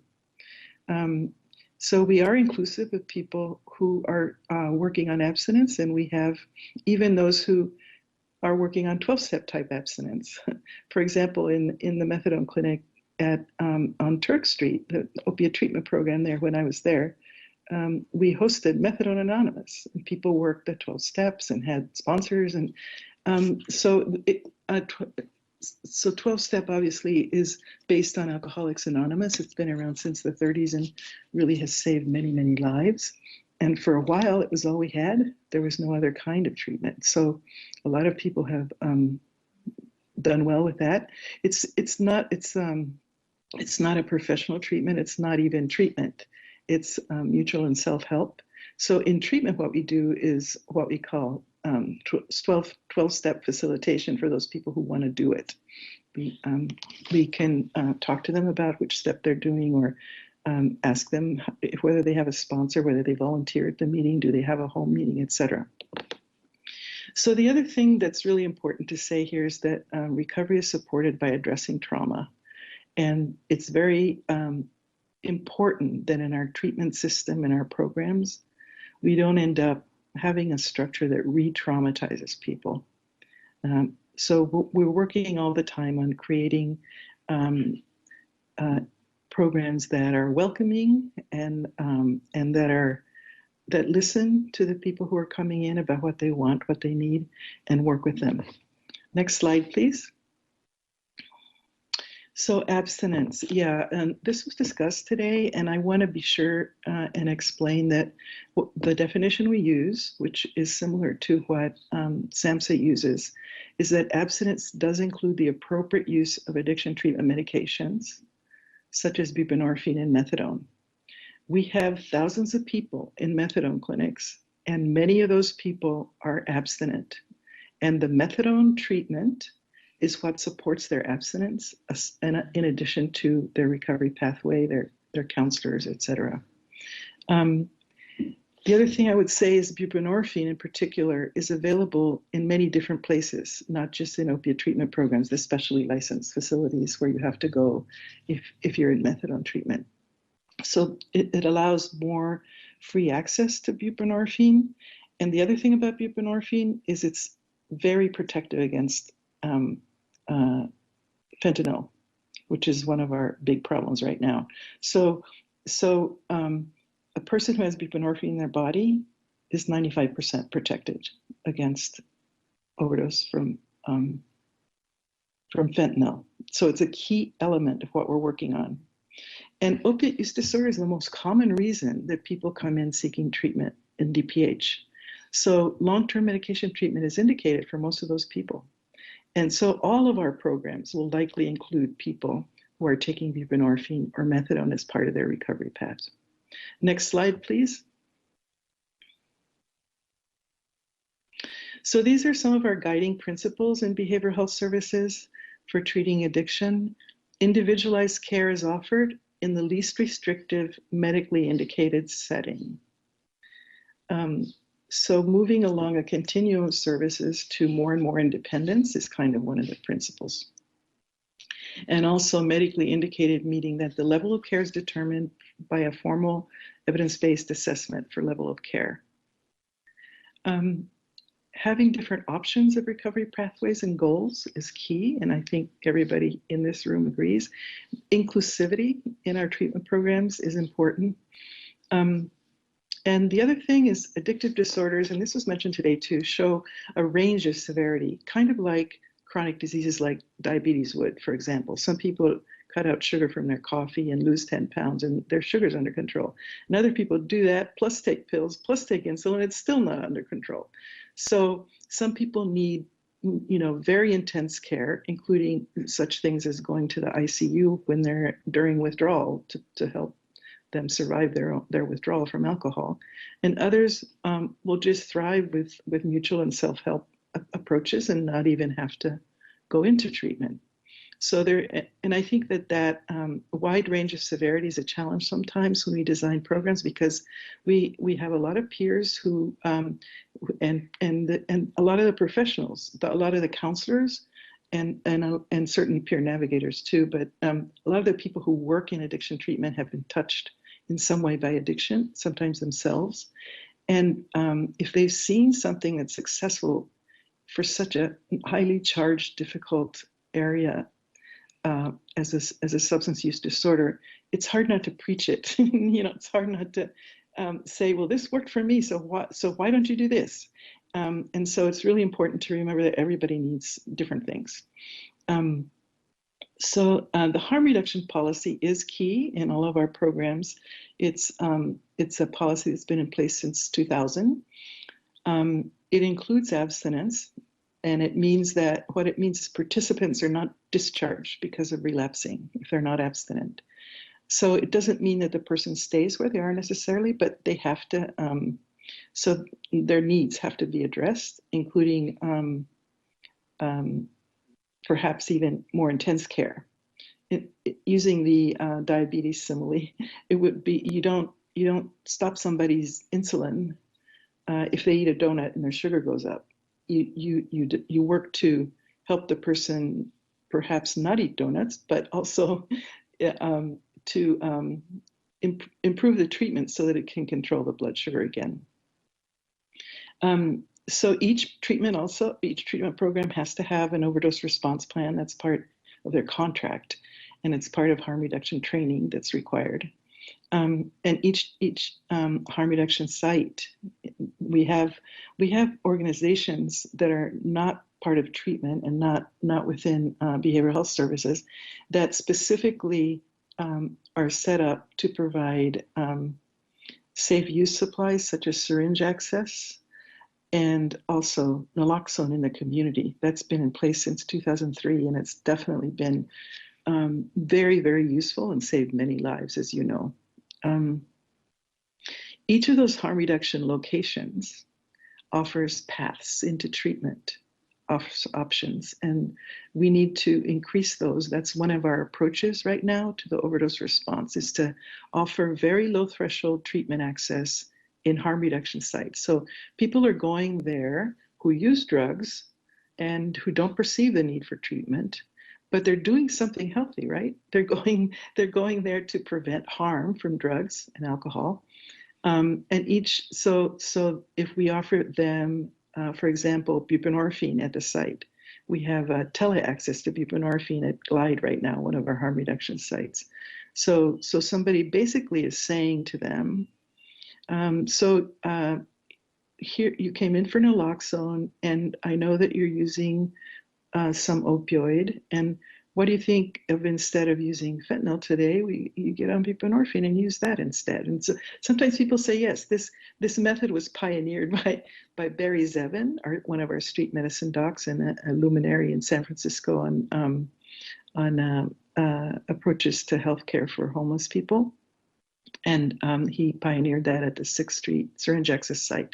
And it was evaluated and judged to be successful. So we're spreading that as an urgent part of our response to overdoses. And then, as I said, the level of care is chosen by evaluation. And we work really hard to have transitions across levels of care. In particular, one of the things we work at is when somebody is in residential treatment, which is highly structured and protected, that they be supported in their transition to the real life outside, and that be done carefully and smoothly, and that include outpatient care. Now, outpatient treatment is unlimited right now. So if somebody's in outpatient care, whether or not they're on medication, many of those people stay on for years. And so there is long-term treatment in San Francisco, very long-term treatment, and some people benefit greatly from it.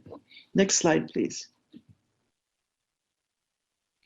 And I wanted to mention the co-occurring mental health and substance use. And we have, this was fiscal year 1920 numbers. Substance use enrolled people in formal treatment, 5,412, and mental health, 17,474. And we had 1,525 people who were co-enrolled. What that means is they were enrolled 2 places. They had 2 sets of counselors, 2 treatment plans. So we work as much as possible to coordinate that.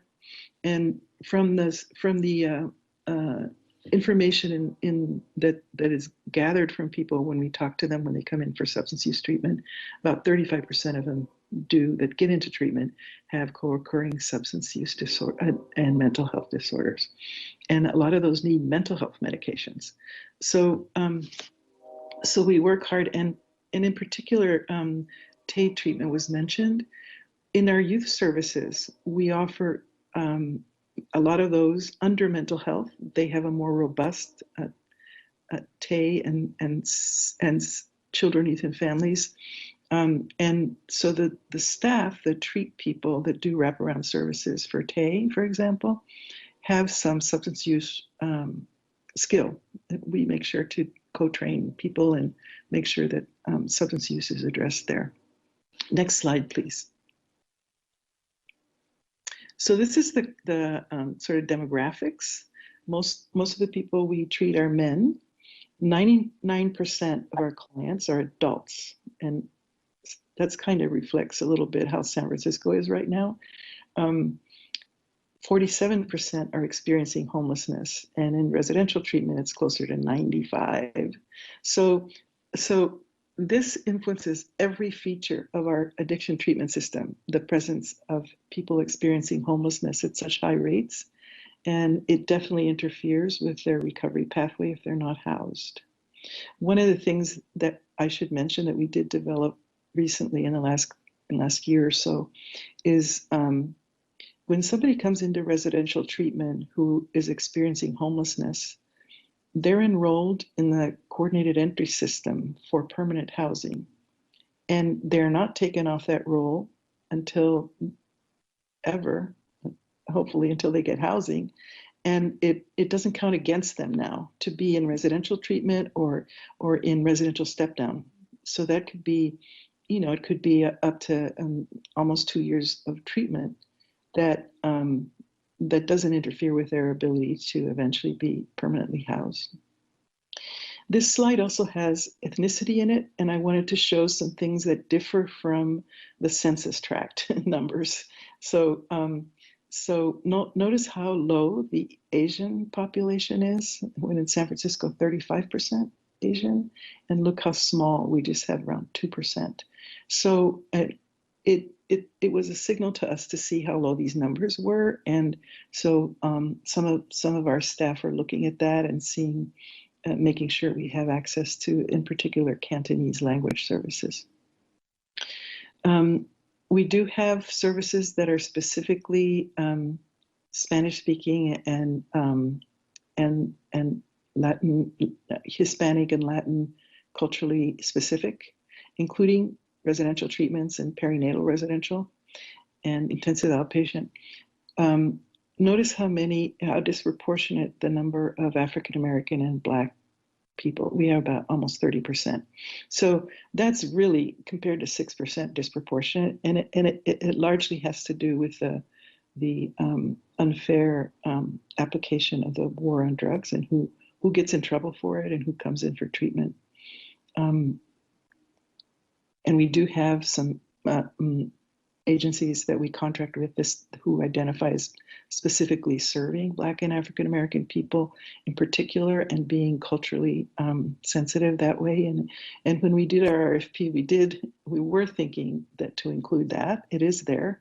When it says culturally specific, we do include agencies that focus specifically on Black and African American clientele and are staffed by Black people and even led by Black people. And then the majority are white, just like San Francisco is. Next slide, please. I said this earlier, but notice how preponderant opiate use disorder is as a primary substance use of choice, so to speak, of the thing that people get addicted to. And then it used to be alcohol was second, but lately it's been methamphetamine. That has increased dramatically among the whole population. It's no longer contained within populations where men have sex with men like it was back in the 80s. It's now it affects everybody. And every program has people who use methamphetamine. And the people who use methamphetamine tend to have more police contact because the behavior is loud and also sometimes even gets in the way of other people who are in the neighborhood, and it disrupts. So they're more likely to end up being the justice-involved group is stimulant users. Whereas in the case of opioids, they become quiet in a corner, fall asleep, and sometimes overdose. Alcohol, so the places that have pretty severe disparities in terms of outcomes, that we have many more people by rate, rate per population, who overdose, who are Black and African American 6 times what the rest would be. So the next highest one is white. And the same is true for alcohol. Outcomes from alcohol, deaths in particular in Black men from alcohol, and really white people drink more, but if Black people drink, they're more likely to suffer harms from the alcohol. So alcohol is very important to address in our services. Next slide, please. I wanted to mention this because a lot of the people who spoke today, this was their pathway into recovery, is through justice-involved services.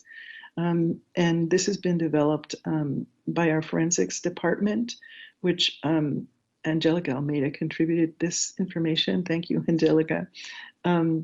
So the goal is to engage adults with substance use and co-occurring disorders in treatment, and it includes things like reducing recidivism, which is not particularly a focus otherwise because people aren't in trouble. In terms of TAY, which was mentioned earlier, is a large population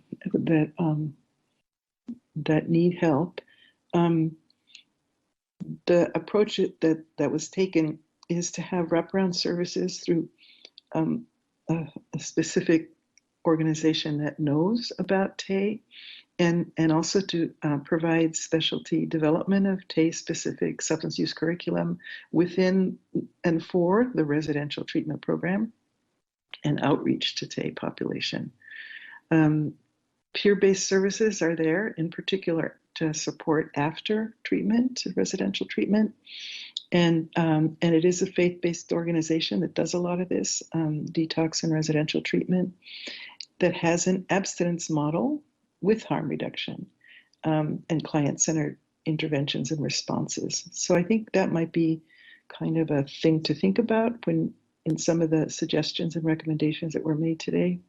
And the beds have been expanded, and in particular now because of COVID-19. Next slide, please.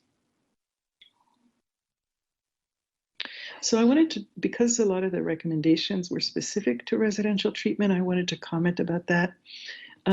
So again, as I said earlier, almost all of the people admitted to residential substance use treatment are experiencing homelessness. The authorization for residential treatment is done centrally by the county. So the programs submit a summary of their assessment for level of care recommendation, and then the county reviews it and approves it, and this is done every month. Stays beyond 90 days, if they're medically necessary, we do approve them. We look at them carefully because we're thinking, what is it? Is the treatment really working? So we look at the treatment too to be sure that it is working and that people are paying attention to this person. But we do extend beyond 90 days. It's not covered by Medicaid, but very little is. So Medicaid does pay drug Medi-Cal for the treatment section of residential care now, which is a huge step forward. But it doesn't pay for room and board. It breaks it up. It doesn't pay for room and board, and so most of the programs that applied to that 2016 RFP, they have Medicaid in their budget, but they often also have general funds for situations like this. And they do encourage everybody to sign up for Medicaid because we don't want to overuse the taxpayer money when we can actually, it can be a federal benefit instead. So in 2017, residential step-down model was created. And this is essentially transitional housing for this group of people who are coming out of residential care and who don't have homes. So in authorization, one of the things we ask is, what about this person means they can't go to residential step-down? Residential step-down housing is tied to intensive outpatient, and recovery services, of course. And we do have a website to look at. It sounds like some of you did use it when you gave numbers for beds, findtreatmentsf.org. We have 197 beds for residential step down, and this is one area that we really look to expand. We need 200 to 300 more of those beds. And of course, the outpatient care to match, right? And as I said, outpatient care can be long-term. We believe that people who engage in outpatient care are learning how to access treatment outside of residential in the community, and they'll be able to keep that with them even when they leave the transitional house and hopefully are permanently housed. Next slide, please. And you mentioned the Bayview, so I wanted to talk about what we do have in the Bayview. Jelani Family is a residential step-down program, and it's tied, of course, to outpatient treatment. Bayview Hunters Point Foundation methadone maintenance program has been there for many years. And another thing that they do, one service they provide, which is really good, is the nurses deliver methadone to people who are incarcerated who are on methadone maintenance. Bayview Hunters Point also has an outpatient program, and some of the people at Jelani Family get their outpatient care there. African American Healing Center is both routine outpatient and intensive outpatient services, and it's the culture of the program. The leaders are African American. A lot of the clients are not. Not everyone in the Bayview, of course, is Black or African American. And then Ward 93, which is the opiate treatment outpatient program, has a van in the Bayview to offer easy access. I believe it's in the parking lot of one of the churches. Next slide, please. And one of the recommendations mentioned peers. So peers make up a huge part of our substance use workforce. Our advisory councils include people with experience using drugs, and some of those identify, as some of you did, as being in recovery, and some don't. We offer recovery services, including, as I mentioned, 12-step facilitation and relapse prevention. And as I said, most behavioral health substance use services are included in mental health designated settings. Next slide, please. So these are expansions of substance use services. Now, a lot of these are, some of these are in response to the fentanyl epidemic, the overdose increase that was so dramatic from 2018 to 2019. And so it includes ways to reach people, as I said, who don't perceive the need for treatment. If you, the national surveys that look at, it's called substance use in households and health, and it's a national survey that's been going on for a long time. And when people meet the criteria for having a use disorder, and they're not in treatment, they're asked why not. And of those who are not in treatment and who meet criteria for substance use disorder, they should be in treatment. That's what that means, or could benefit from treatment. 95% of them say that they don't perceive the need for treatment. Sometimes they don't perceive it right now. Sometimes they tried it and they feel it didn't work. But essentially, they're not treatment seeking. So this is one of the reasons why just building more treatment programs is not necessarily the answer. So we've developed several expansions that do include contingency management, which is the most proven intervention for stimulant use disorder, and buprenorphine, which is the most proven treatment for opiate use disorder, aside from methadone, which is even longer proven. The other thing that we're looking at is expanding hours of behavioral health pharmacy and of opiate treatment programs and the Access Center. This is also part of the Mental Health San Francisco legislation, which is very good. overdose prevention site, meaning supervised consumption, is one of the things that was mentioned, and the drug sobering center, which is a place for people to go when they're intoxicated. Both of those things are priorities of the mayor, and they were pretty much interrupted by COVID, but they've started back up again. Next slide, please. So in summary, there's room for abstinence and various recovery paths in our programs. The availability of opioid use disorder treatment medications is vital because of this overdose, in particular, the overdose epidemics. It should be included in any program.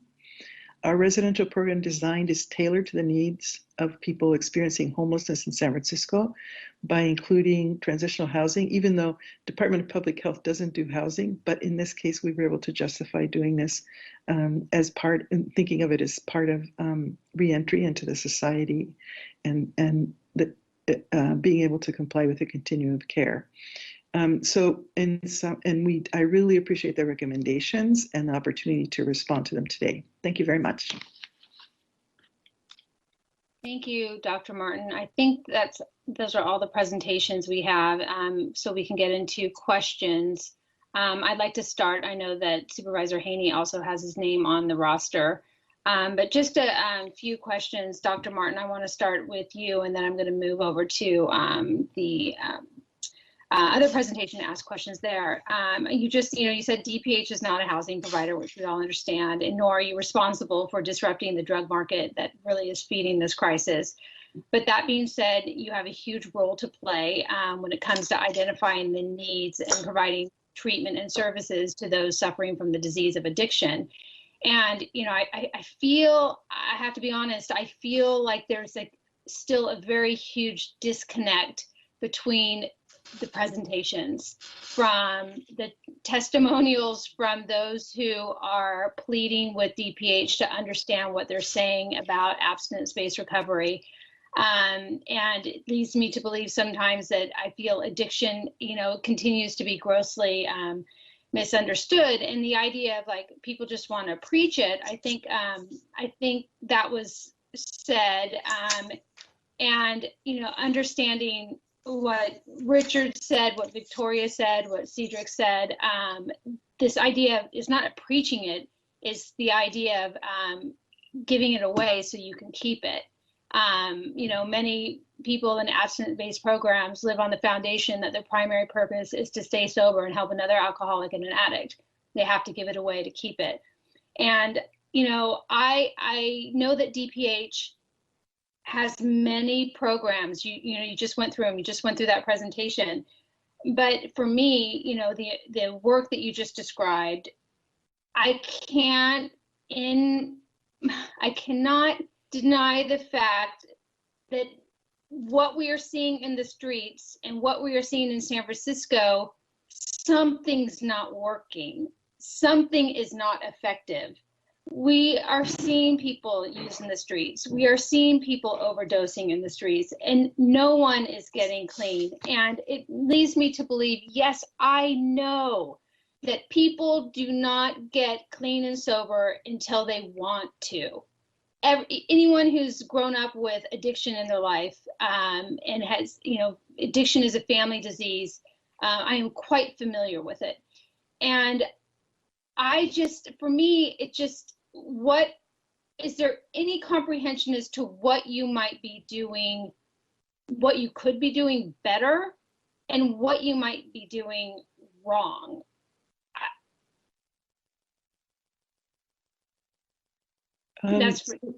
So thank you for the question, and also for hosting this summit and recovery session.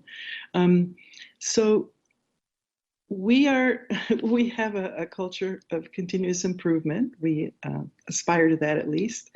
So we do look at places that we consider gaps, which is, for example, the additional transitional housing during outpatient care.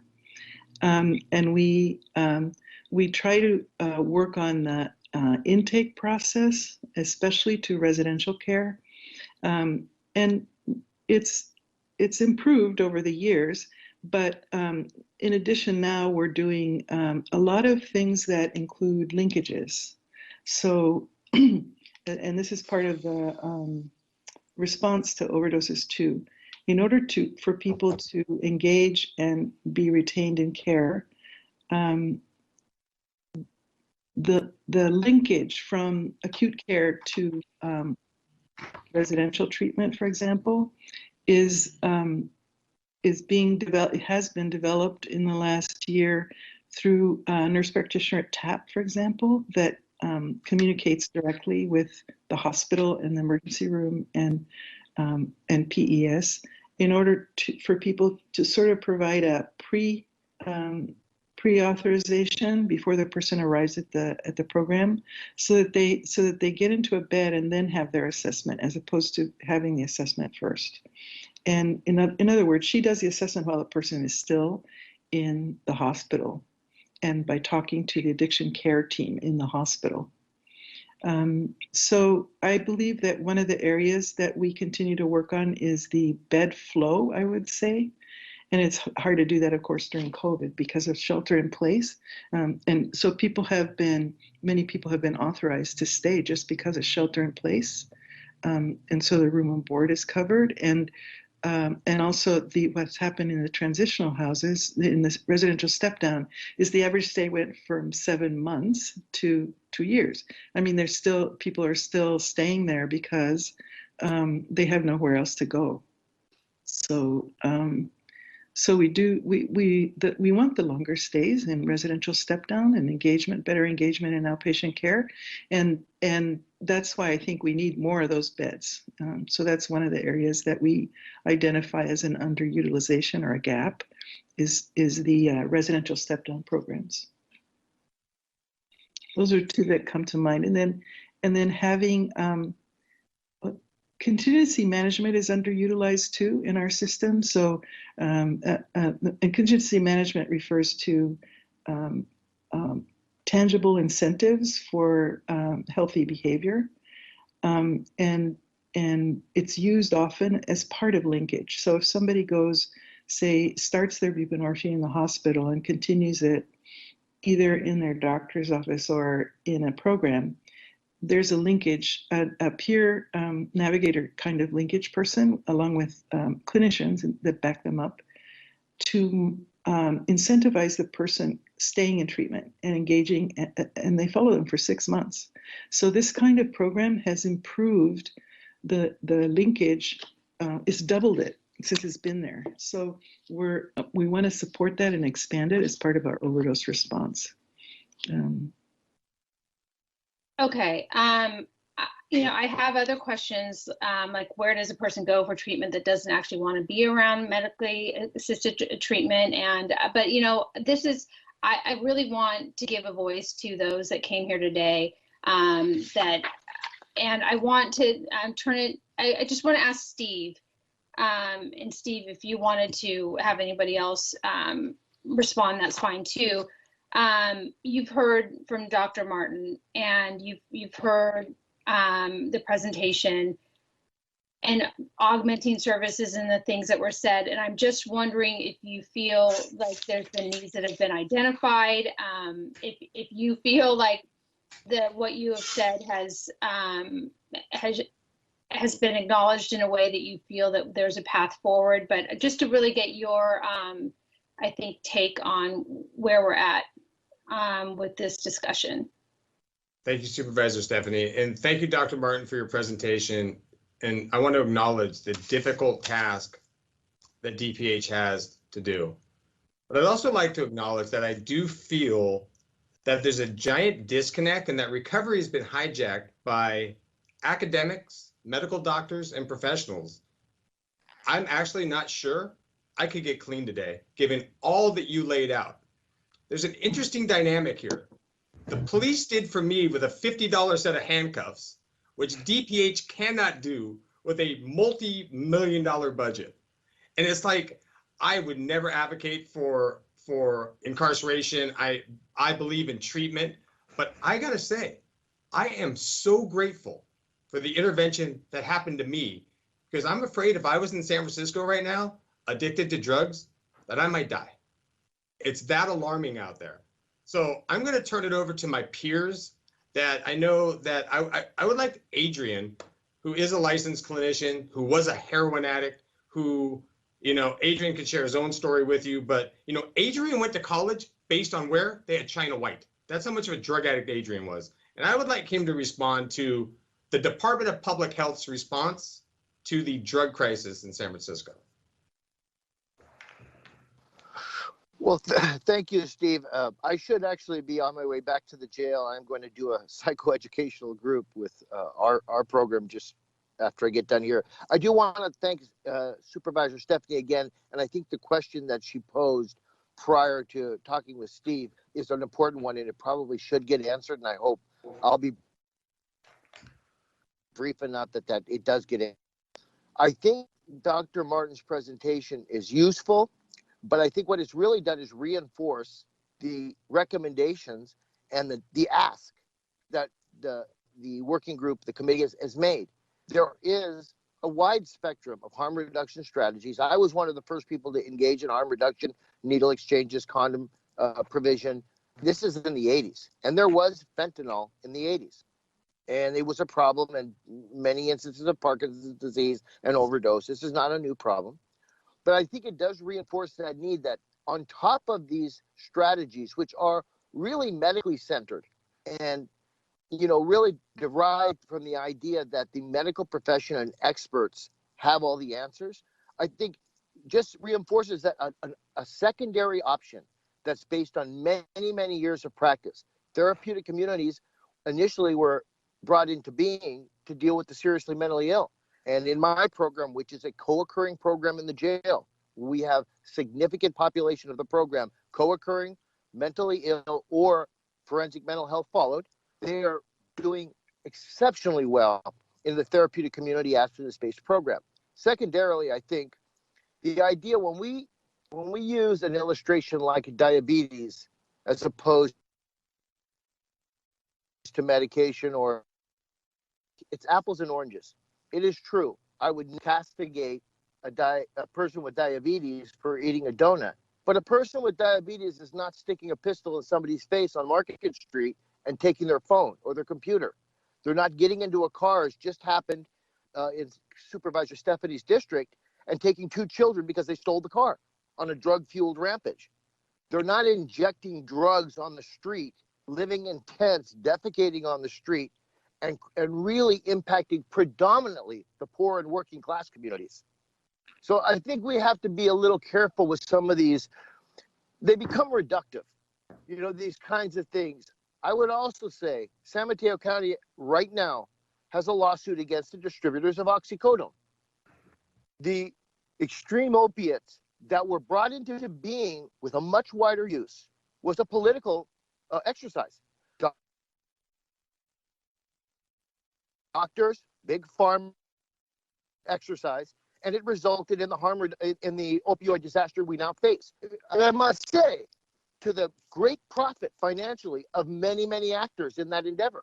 And now we're going to have the so-called or the proverbial fox of Suboxone and methadone distributors regulate the issues of the addiction penthouse. And I think we have to look at that. There are economic drivers at play. Perceived interests, economic interests, power interests of the various agencies that are trying to manage populations. My final point, as far as culturally competent, I have to say this. I was in graduate school. It was the first year that culturally competent therapy was part of the curriculum mandated by the BBS. And my experience with it was a very reductive understanding of cultural competency, usually designed by the dominant group in the field, which is a predominantly white privileged group, using stereotypes of what people of color need. As a person of color, as a person who grew up in the working class, we have 400, 500 years of experience of oppression on the North American continent. And one of our major cultural values is resistance, is challenge to oppression, and is resiliency. And by that, I mean that we're looking for autonomy and agency and liberation from the shackles that bind us. I don't want to use Marxist terms because I'm not a Marxist, but those are some of our core cultural belief systems. We don't want to be managed or socially controlled by clinicians or case managers or agencies any more than we do by CDC officers or law enforcement personnel. We want the opportunity to create in our own communities programs that allow us to leave the slavery of addiction, regain our own agency and autonomy, and be able to give back to our community and challenge the systemic oppressions that we see. It's a bigger issue than just addiction. I never ask about the addiction. It's not relevant to me when I work with my clients. I ask about the pain, and people are using because they're in pain. Trauma is a significant driver of pain, especially for women. The ACE studies have shown over a long period of time the correlation between adverse childhood experiences and addiction, mental health issues, physiological poor outcomes. And we need to heal that trauma. And that requires getting free of the chemicals or the behaviors that are temporary coping strategies that may in fact offer temporary relief, but long-term exacerbate the problem. I think Supervisor Stefani has posed a great question. I think there is more than enough room to have Black-led, and by that I mean truly authentic Black-led treatment facilities in Black communities or Latino communities or Asian communities in which the community has input and it's not just the face of an executive director. We have seen that in law enforcement. Many of the police forces during this past summer that had significant problems were Black-led. Clearly, the identity politics approach is not sufficient. So I appreciate all the work public health does. I work with them constantly in San Mateo County. It is a harm reduction county.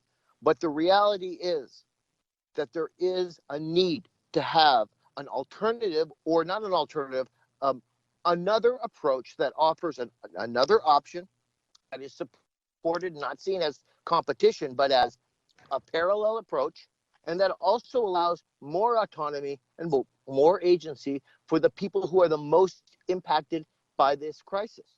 And those are people of color, Black, brown, Asian, transgendered population, LGBTQ community. Our communities are being devastated. You are not seeing people in tents in Pacific Heights, all due respect to my friends in Pacific Heights, or in the marina. It's just not happening. It's in the Tenderloin, the highest concentration of school-age children and working-class people in the city. So I had to stop. I forgive me for my Fidel Castro-style rant, but I'm really passionate about this. The goal, I think, should be to offer people the most useful options, and hopefully that we are supporting autonomy and agency and liberation, not unending dependence on the state, and socially managed in a more acceptable way. The final thing I would say is I would recommend people read the book Saving Normal by Francis and Bad Pharma by Goldacre. Thanks. Have a great day. I appreciate the time. Thank you, Adrian. I don't think that was a rant. I thought that was really good feedback. So thank you. And I see my colleagues' names on the roster, and I just want to be respectful of them and their time. We have Supervisor Haney and then Supervisor Mandelman. So Supervisor Haney, would you like to ask questions now? Thank you, Supervisor Stefani, and thank you to all the presenters for your work and your candor and your support for people who are struggling with addiction. And I know that we have many of our city's heroes who have saved so many lives who are on with us at this hearing. So thank you for that. I want to ask a bit about entry points. I know that there was a lot said about the need to promote treatment more and make sure people are aware of opportunities. Increasing awareness. And I have a couple questions about this. One is, of course, we think about it a lot of what's happening on the streets. And, I live on Hyde Street. I walk up and down Hyde Street every day, including this morning. There are dozens and dozens of people there who are actively using, and maybe I'm missing it, but I don't often see anyone out there trying to connect them with help. I don't see any signs of how people can access treatment. I don't see a mobile, van out there at all times. It seems that where people are using, and I'm sure there are other examples of this, that we don't have this really intensive all hands on deck, particularly when we measure it against the what's happening out there. And I appreciate Supervisor Stefani's point about that, considering how much, particularly over the last few years, the number of people who are dying in our city has just exploded. I just don't have the sense that we have any sort of set of solutions across the board that are matching the problem that we're facing, especially, and I can speak in my neighborhood in the Tenderloin, Soma, and here in District 6.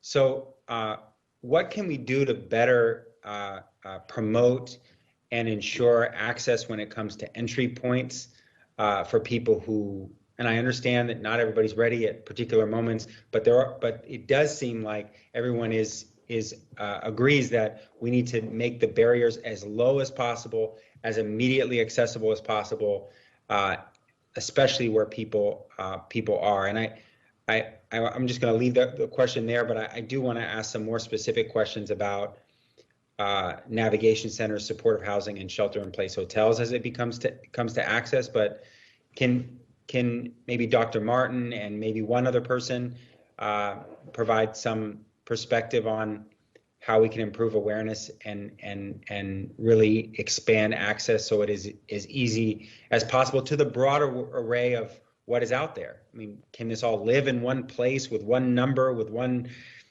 website, with one flyer, with, what does this look like?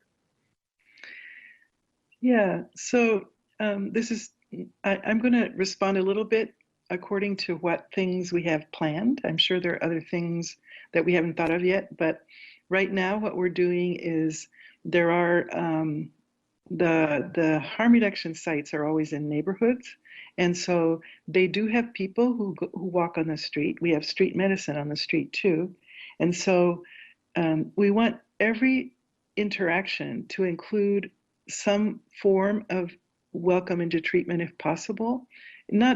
People don't see the need for treatment necessarily, but it doesn't mean you can't be welcoming, and we do have some programs that specialize in outreach, and then having groups, and pre-COVID, of course, having groups that are walk-in groups. You just walk in and you can start talking to somebody, and they have contingency management programs that people can participate in. But essentially, it's community kind of feeling. You walk in and people welcome you and they don't judge you, regardless of whether you want to stop using or don't want to stop using. And for people who do want to move forward, then they have access to treatment, full treatment. So that's one of the programs that we want to expand to all the high-risk housing locations, including permanent supportive housing, SIP housing now during COVID, and SROs. We do have programs already in those places that serve as sort of models. And so the things that are working, we're pushing to expand it as part of our overdose response plan.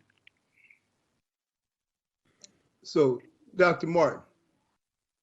Yeah. This is Cedric Akbar. I had presented earlier. Yes. And in my presentation, part of the conversation was, for me, is to have open and honest communication. Mm-hmm. And the first thing is, this is the part for me personally, which is insults, is that they send you instead of sending a directive in the first place. And then the information you've given us is information that we can find on the website, that we can find in every meeting. And the reality of what you're talking about is it's one agency that basically has all those programs in Bayview. And that's Walden House, or Health Right 360, as you call it. The director of the Healing Center, which to me, if it's a healing center, should be out in these streets, comforting these families, is a white woman who has no connection to this community. I'm in these streets every day. I haven't seen her one time out here with us or coming to integrate with us and talk to us about how to make the changes. The other thing is, when the same things that you're talking about is the issue about why we're asking for more treatment, for residential treatment. You talked about methadone, and you talked about people being sober in methadone. We have methadone clinics, but most of the people that's on methadone, guess what they're taking? Benzodiazepines. I know what the UAs come back. 90% of them are that. So they are actively using. It's still what we're saying. And I got what you're saying too about the city's philosophy and talk about what SAMHSA uses. That might be true that SAMHSA says that a person is sober because they're on methadone. But what we're talking about is the people that are in the program that want total abstinence, they need to have a place to go also. And then you want to talk about what the clients want and what they deserve. And most of us look at it like that. But if I'm out of my mind, just like if I have mental health issues and I have schizophrenia and I need medication to be able to talk to me, if I talk to you while I'm out of my mind, I'm not making too much sense.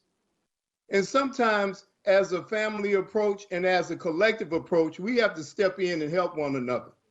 So it's like, I'm doing my best to be respectful to you, because what you basically did was insulted us on everything that we just talked about. And I don't want to put you in that position, because that's really shouldn't have been your role. Should have been the director of the Department of Public Health here. And I appreciate you for acknowledging it and saying things. But what we're talking about is meeting, because what you just said is you shut us all down and said you already are providing all of these things.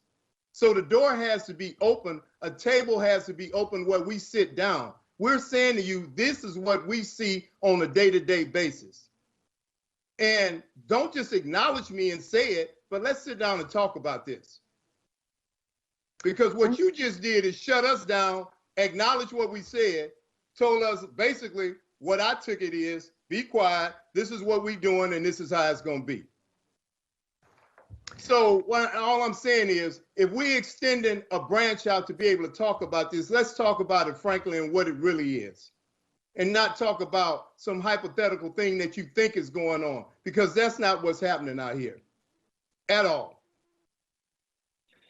Ms. Martin, before you respond, I just wanted to thank Mr. Akbar just for the follow-up points and questions, and really to all of the members of the Recovery Summit Working Group for your powerful presentations. But I think before this gets even further into a back and forth between the working group and Ms. Martin and DPH, I just wanted to emphasize that this is a hearing of the Public Safety and Neighborhood Services Committee. So I will want to just recognize speakers before they speak. And I know some of my colleagues or committee members, had questions and remarks to make. And I think we have some folks waiting in public comment as well.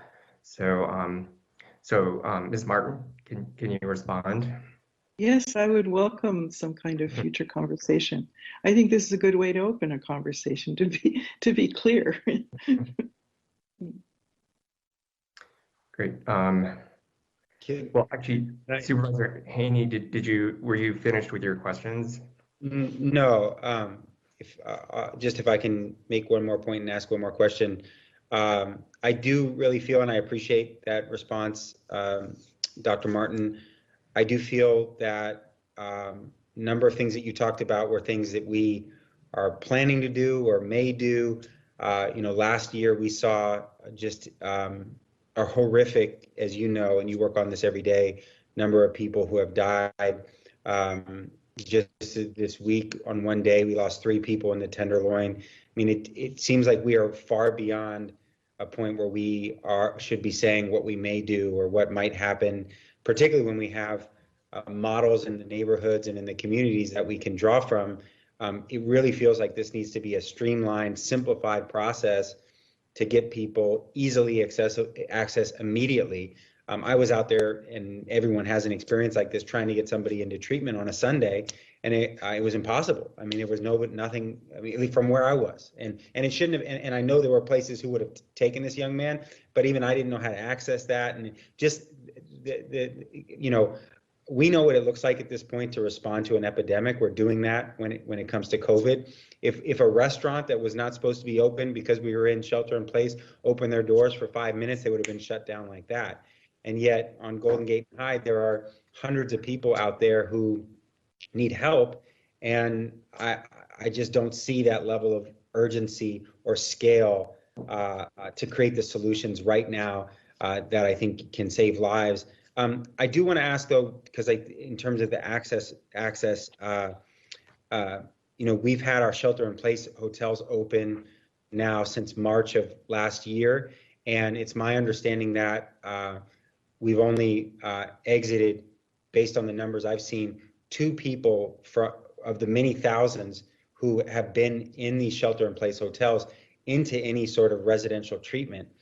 It seems to me that when we have folks who are inside, who have shelter, whether in a shelter-in-place hotel, a shelter, a navigation center. I know it's happening to some extent in a different way through jail health services.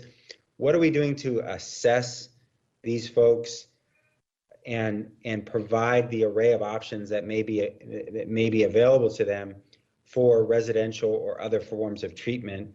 I know there are some challenges when people are on the streets for a variety of reasons, but if someone's in a shelter-in-place hotel, is every single person there being assessed if it is appropriate for them, or do we have connections with a broad array of treatment options and providing them information about how to access those as next steps? Can you speak to what we do in each of those spaces? And it's sort of a different thing, but supportive housing is also something where I see people going into supportive housing and then not actually having ongoing treatment that's effective. But for people who are in shelters, shelter-in-place hotels, navigation centers, how are we connecting them with the options that are available effectively? Mm-hmm.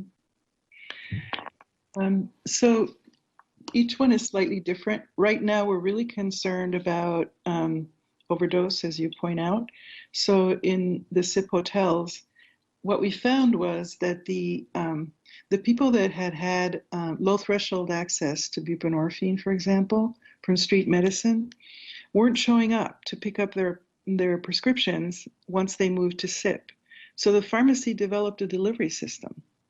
And as you know, using buprenorphine for people on fentanyl is a little bit more complicated and might require what's called microdosing, special doses. And that takes a pharmacist to explain it. And they have these bubble packs that they use. And the pharmacists have actually been going out to SIP hotels to help people take their medicine. Also, the SIP hotels do have psychosocial providers that sort of cruise them and make sure that people who need them that they have help.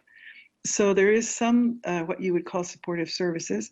The other thing that occurs in the SIP hotels after a lot of hard work by the DOPE Project, San Francisco AIDS Foundation, and our Population Health Division is there's naloxone on every floor. It's kind of Velcroed onto the wall, and anybody can take it. And we know that don't use alone is one of the major advice that we can give somebody. And so when you're isolated because of COVID, it makes you more at risk. And so people looking out for each other gets a little harder. So training all the staff that staff the hotels, and also making sure that the safe use supplies and also the disposal of needles and so on is front and center in the front. And the packages that have the safe use supplies have flyers in them about how to access treatment and invitations to join. So there are a variety of things that have been tried and seem to be working. And still, I agree with you, still there are overdoses.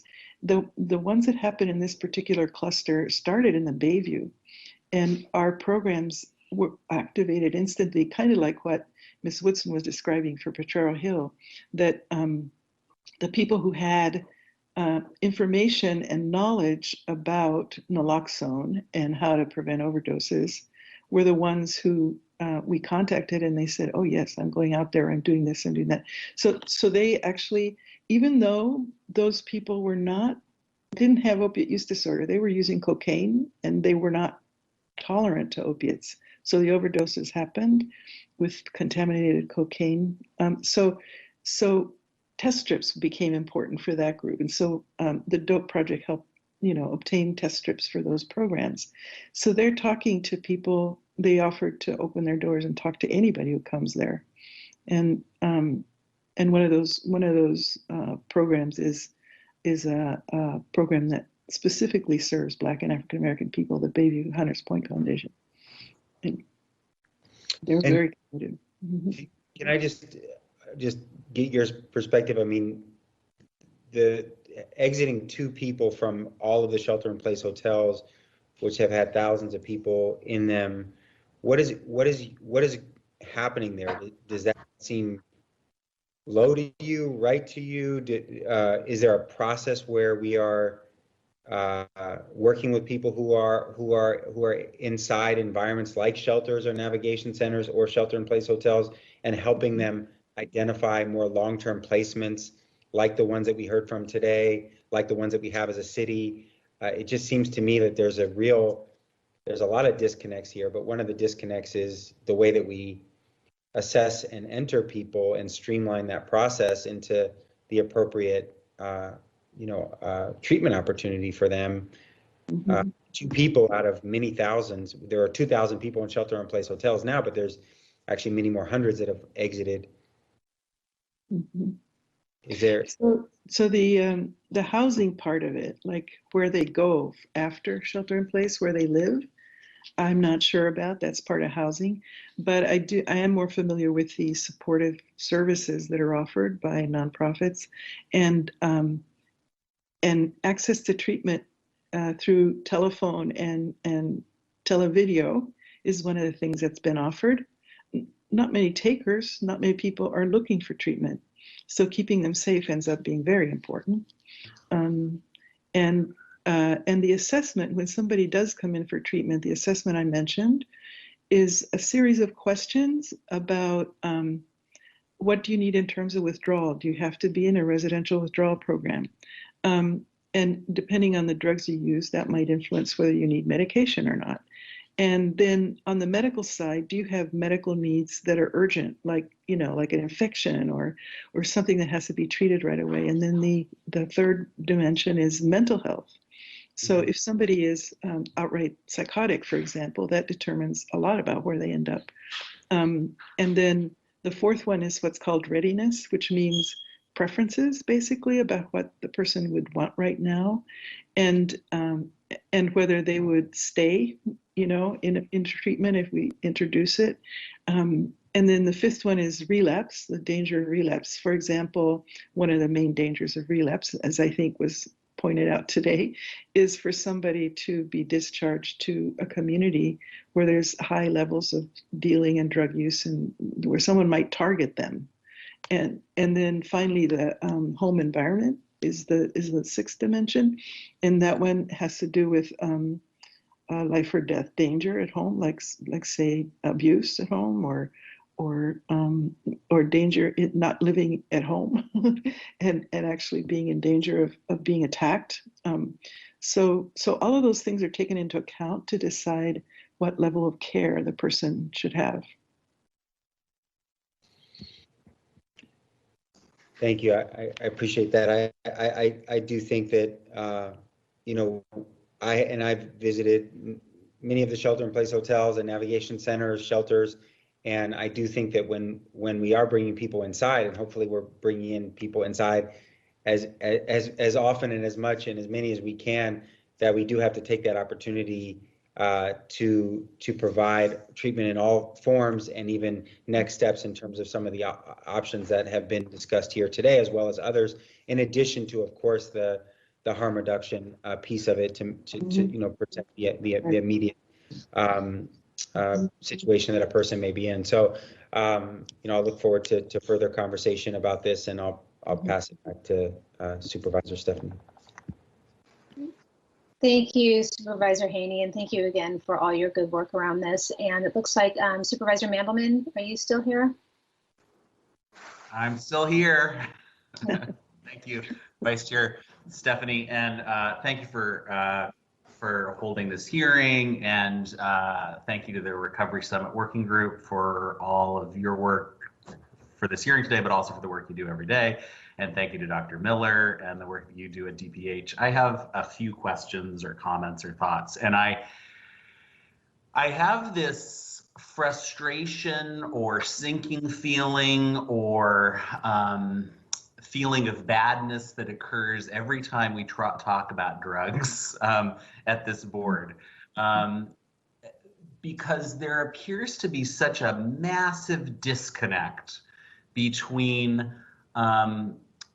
the presentation of the city we inhabit and the public health response as perceived by the Department of Public Health, and the experience of substance use in the city as perceived by the communities that all of us represent in different ways, different parts of the city experiencing it in different ways. But it feels like we're not having the same conversation in some important way. And when Supervisor Haney had the hearing on overdose deaths, where and this is just, I think it was almost 700 last year.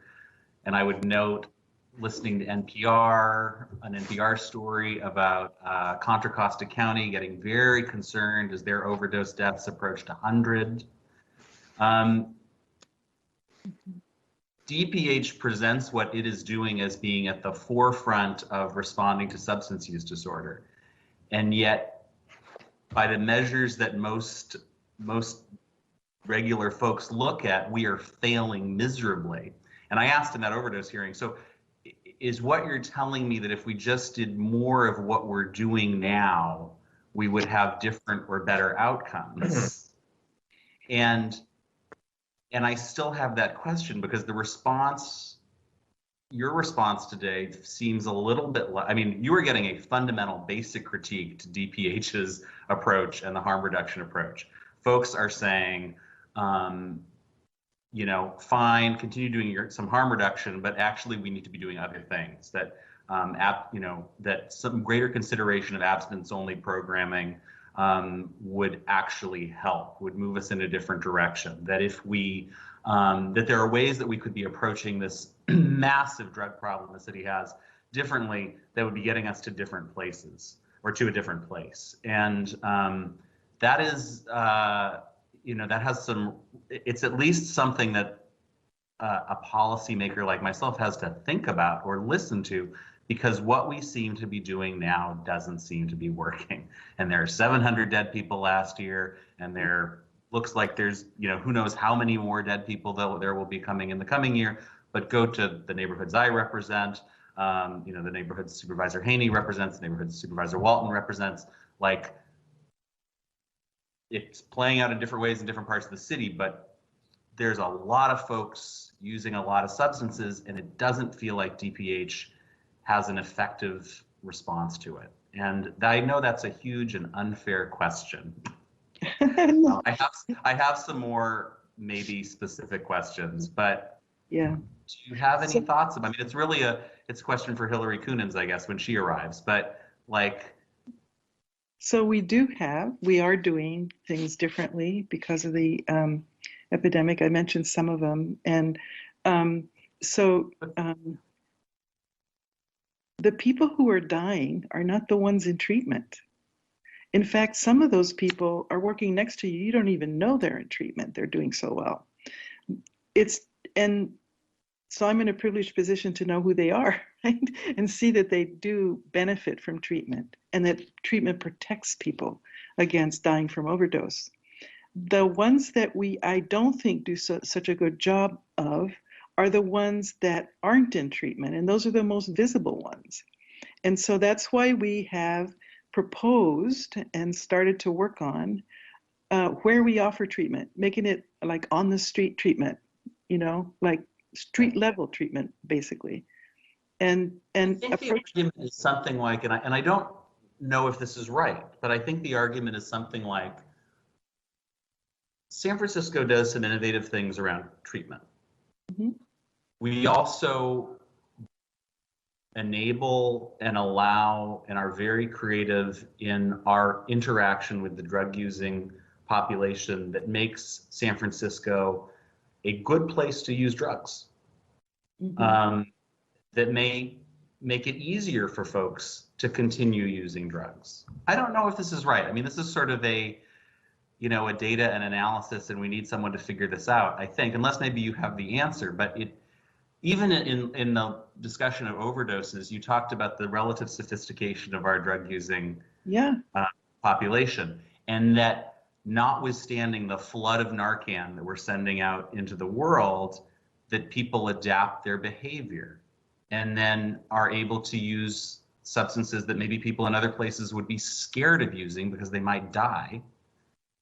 And that the whole threshold goes up. And just, and again, I'm not saying this is happening because I'm not an expert, and but this is the conversation that I think is happening in the community, and a real questioning of some of the harm reduction assumptions. And I think it would be good for DPH to figure out how to respond to it or address that if you think that that analysis is wrong. I mean, Tom Wolf's on here. He said San Francisco, it's a place where it's too hard to get clean and it's too easy to access drugs, or something like that. That it's that we have both those things going on. Well, there's no question that San Francisco is different from other places in some ways, and one of them is how welcoming and accepting the community is to various kinds of people from various countries and who have different behaviors. And the other part is there's so many people who are homeless, who really don't have anywhere to live, which may not be true in other places. The income disparity is huge, which makes it harder, for example, to do the rehabilitation part, getting people good jobs and competing with other jobs. And so I think all of those things are part of what plays. There's absolutely no question that harm reduction saves lives. That's been proven over and over again, and that it's a good intervention. And our San Francisco people who use drugs have reversed 4,000 overdoses last year in 2020. So that's I mean, something there is working in that we don't have more deaths because of that. But it's a weird metric if the deaths that we are having, I mean, we have way more people being saved and we have way more people dying too. I mean, we're just like on an order of magnitude different on both levels from other places. Yeah, I think that the equitable distribution of naloxone should keep up with the overdose. In other words, if overdoses are happening more often, we need more naloxone, is how I would say it. More easier access to it and safe use supplies. I think that the challenge to us who offer treatment is to make it easier and more welcoming, and make it attractive. And it's not. Do we need to nudge people more into treatment? Do we need to be pushing more? Yeah, so we're, in a way, that's what's happening at harm reduction locations that offer tele-access to buprenorphine with an iPad. It's a nudge. It's a here, try this kind of approach. And also having somebody come in, like the San Francisco AIDS Foundation Prep for All program, and say, here, have something to eat and something to drink and talk to us for a while and come back. That kind of approach is a sort of attraction into treatment. I think a lot of community organizations do that, drop-in centers, et cetera.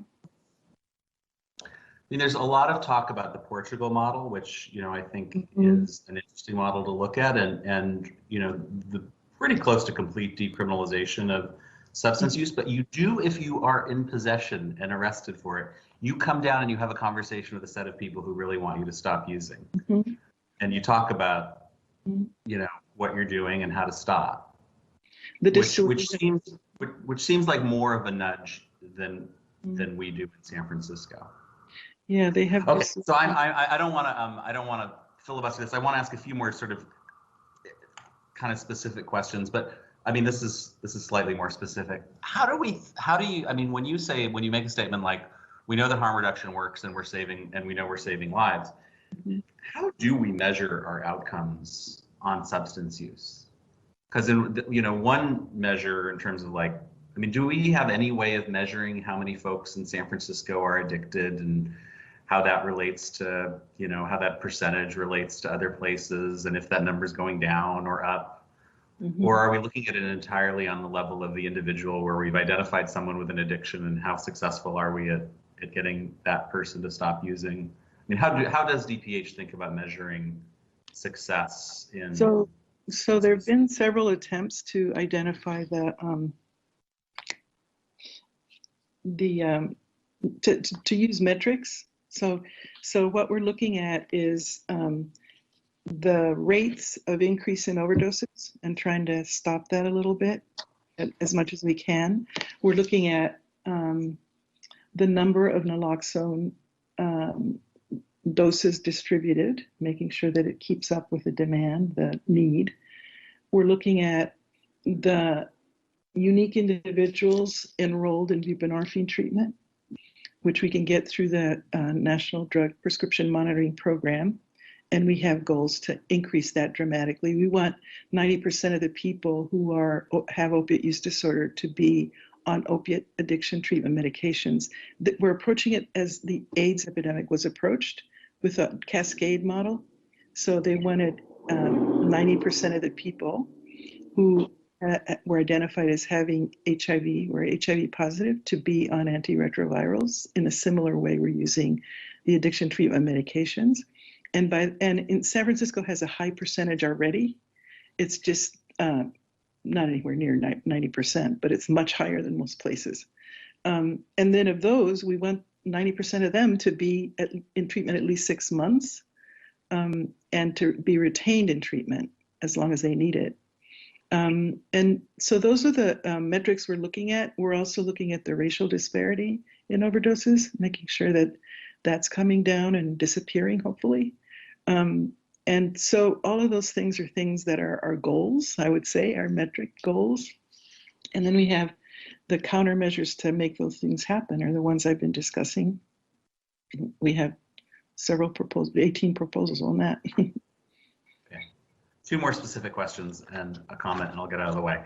So I noticed on the stats, and I understand because of, fentanyl and heroin and the risk of overdose, why we're trying to have, interventions to treat those addictions. But I noticed that the interventions for either alcohol or meth seem like it's less, each individually is less than half of that, even though I know, if you look at, I think, when that work was done on the 4,000 folks who are on the streets who have some kind of substance use disorder, alcohol was the, like 95%, like overwhelming, alcohol addiction.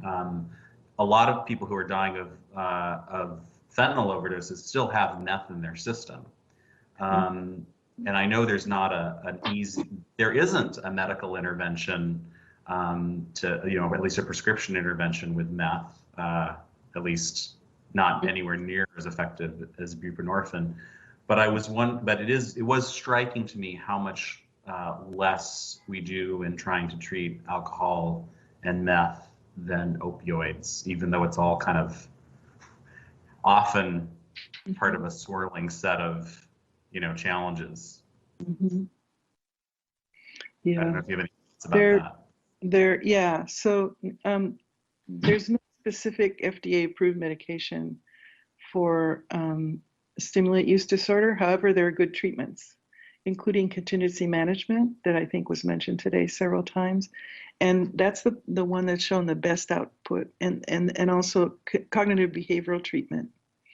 And cognitive behavioral treatment shares qualities with 12-step programs in that, especially the don't catastrophize part of it, that's changing how you think about your life helps you get better.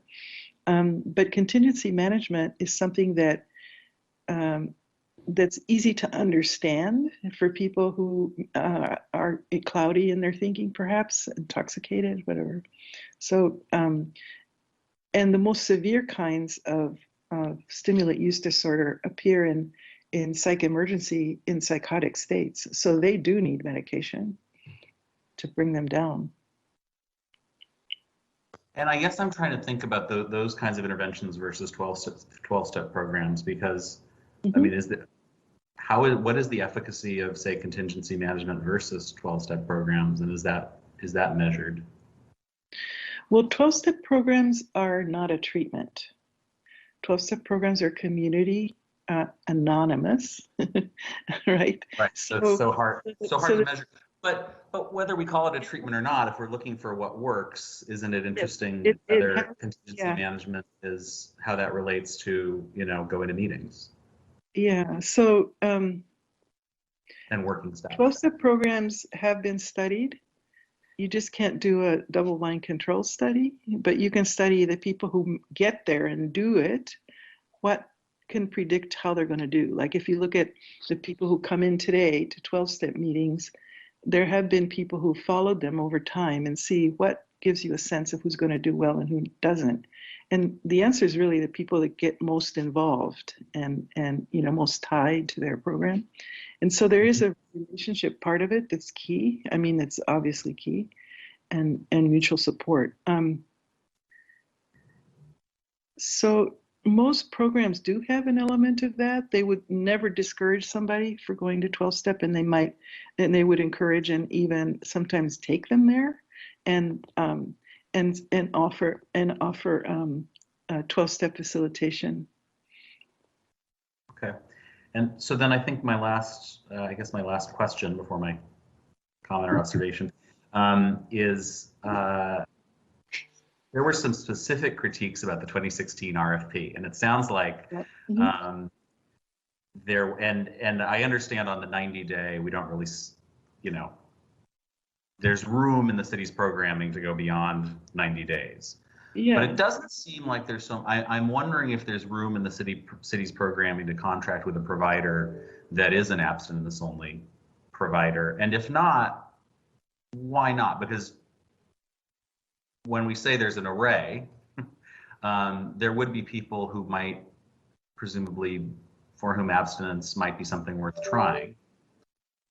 Why would we not contract with them as well? By far, most people that go into treatment are looking for abstinence, and we support that totally. But why would we require that all of the providers in the universe that we deal with be providers that are willing to not have an abstinence model? It's not that they not have an abstinence model, it's that it be inclusive of people relapsing. But why, I mean, given that people can go to different programs, and if if the abstinence only program is just, you can't, that didn't work for me, folks are going to try different programs probably. What's the harm in having abstinence only programs in the array of options? So abstinence programs definitely have worked over the years for people who fit in and can stay there. We're concerned that the people who don't not be dropped. And that's what we mean when we say that there have to be harm reduction approaches. And also in the middle of this epidemic, there has to be a response to overdose if it happens inside the program. Regardless of whether a person was abstinent yesterday, they may relapse. Why is that on the program rather than us? I mean, why person tries the abstinence, is not working in whatever program they are. We move people between programs, right? If program A isn't working, wouldn't we try program B? Yeah, but we have to know that it didn't work. If they just leave, it may take us a long time to find them. And so we want the help to be immediate, like the intensity of treatment to be increased right away in response to that. And the one program the one program that sees itself as abstinence-based does that. They put people who relapse, they put them right into their own withdrawal management program, their detox program. And what is that program? That's a Salvation Army program. And is that a program that we are able to contract with, or? So they didn't meet the 2016 RFP for various reasons, but they do contract through forensics. So several forensics grants. So prefer that. Sometimes people who go through being incarcerated and are coerced into treatment, sometimes the people who are sending them to treatment say that this has to be abstinence-based. And do we measure the success of those programs against the success of non-abstinence-based programs? Every program is successful if people can stay, usually. It's so we don't have a good way to measure it. It's not intent to treat measure. Like you don't take 50 people and send half of them one way and half of them another. These people, most of the people in forensics are coerced into treatment and don't have much. I just think it would be very interesting to be trying to get a handle on which programs work for whom. Mm-hmm. How do we compare them? What are the right assessment measures, rather than kind of, and maybe these decisions in the 2016 RFP were based on actual data and the kind of assessment that I'm thinking we should be doing, but I'm not totally confident from your responses today that we are doing those kinds of assessments and comparisons of different programs and how well they work and who they work or don't work for. I'm sorry. We do have a regular measurement. It's called an outcomes measure that we do for every program. It's part of being licensed. You have to do that. And one of the things we look at, and it's part of our contract as a performance measure, is reduction in use or abstinence. And we measure that every year, and we have a 70% rate of that. And so we do look at that every year, and we have a reflective data discussion about any program that doesn't meet that and why not.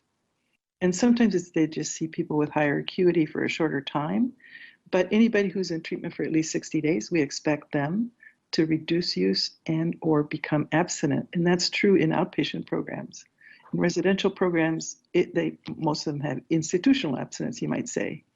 And so it's a little bit not fair to use that measure and compare it to outpatient in the real world where people are more likely to relapse. All right. Thank you, Dr. Martin. This is, clearly a conversation the city's going to be continuing, and thank you for your work. This hearing has reminded me that we are well overdue for another hearing on treatment on demand. The last one we did was in September of 2019. Vice Chair Stefani and I called for that at the time. I think everyone, including Supervisor Haney, was shocked by the city's assertion that we were meeting our treatment on demand goals. I think some of the questions Supervisor Haney has asked about, well, are we seeking, or are we even trying to get customers? You maybe meet your treatment on demand goals if you're, not seeking to boost demand. But I do think it is well past time for us to, I hope that there was a 2020 report. I don't know if there was because of COVID, but we ought to have another treatment on demand hearing. And I'm imagining that Vice Chair Stefani might be interested in doing that, as well as Supervisor Haney and others. So thanks, everybody. Thank you, Vice Chair Stefani. Thank you, Supervisor Mandelman. I know Chair Marr has a few questions. I just want to follow up really quickly because I'm actually quite baffled that it was said that 12-step programs are not treatment. I don't understand that. I don't understand then why psychologists, psychiatrists would recommend people go to AA or NA for treatment for alcoholism. I don't understand how that can be said. And also this discussion around maybe programs dropping people, or 12-step programs, and maybe a particular program might have those rules in place, but anyone in recovery knows that relapse is a part of recovery. And in 12-step programs, you're never shunned away for relapsing. Everyone knows that that is something that happens with alcoholism, with addiction. And if you relapse and you're in one of those 12-step programs, you will be welcomed back. You will be opened back with open arms. There's no dropping anybody. And I just want to make that very clear. And I also want to make very clear, that there's a lot of recent studies out on 12-step programs in the New York Times in March of 2020, basically saying it's the closest thing in public health we have to a free lunch. I'm not going to read the quote that I was going to read because I know that a lot of people want to speak at public comment, and Chair Marr wants to ask some questions as well. And I also want to give a chance to some of the people in the recovery working group that also have additional questions. So Chair Marr, with that, do you have any questions? Yeah, thanks again, Vice Chair Stefani, for calling this incredibly important hearing and for this really important discussion we're having today. I did want to also thank all the presenters, the community advocates and leaders for sharing your very powerful personal stories, and really also your recommendations for what really needs to happen based on your lived experience and really struggling with these important issues for years or even decades.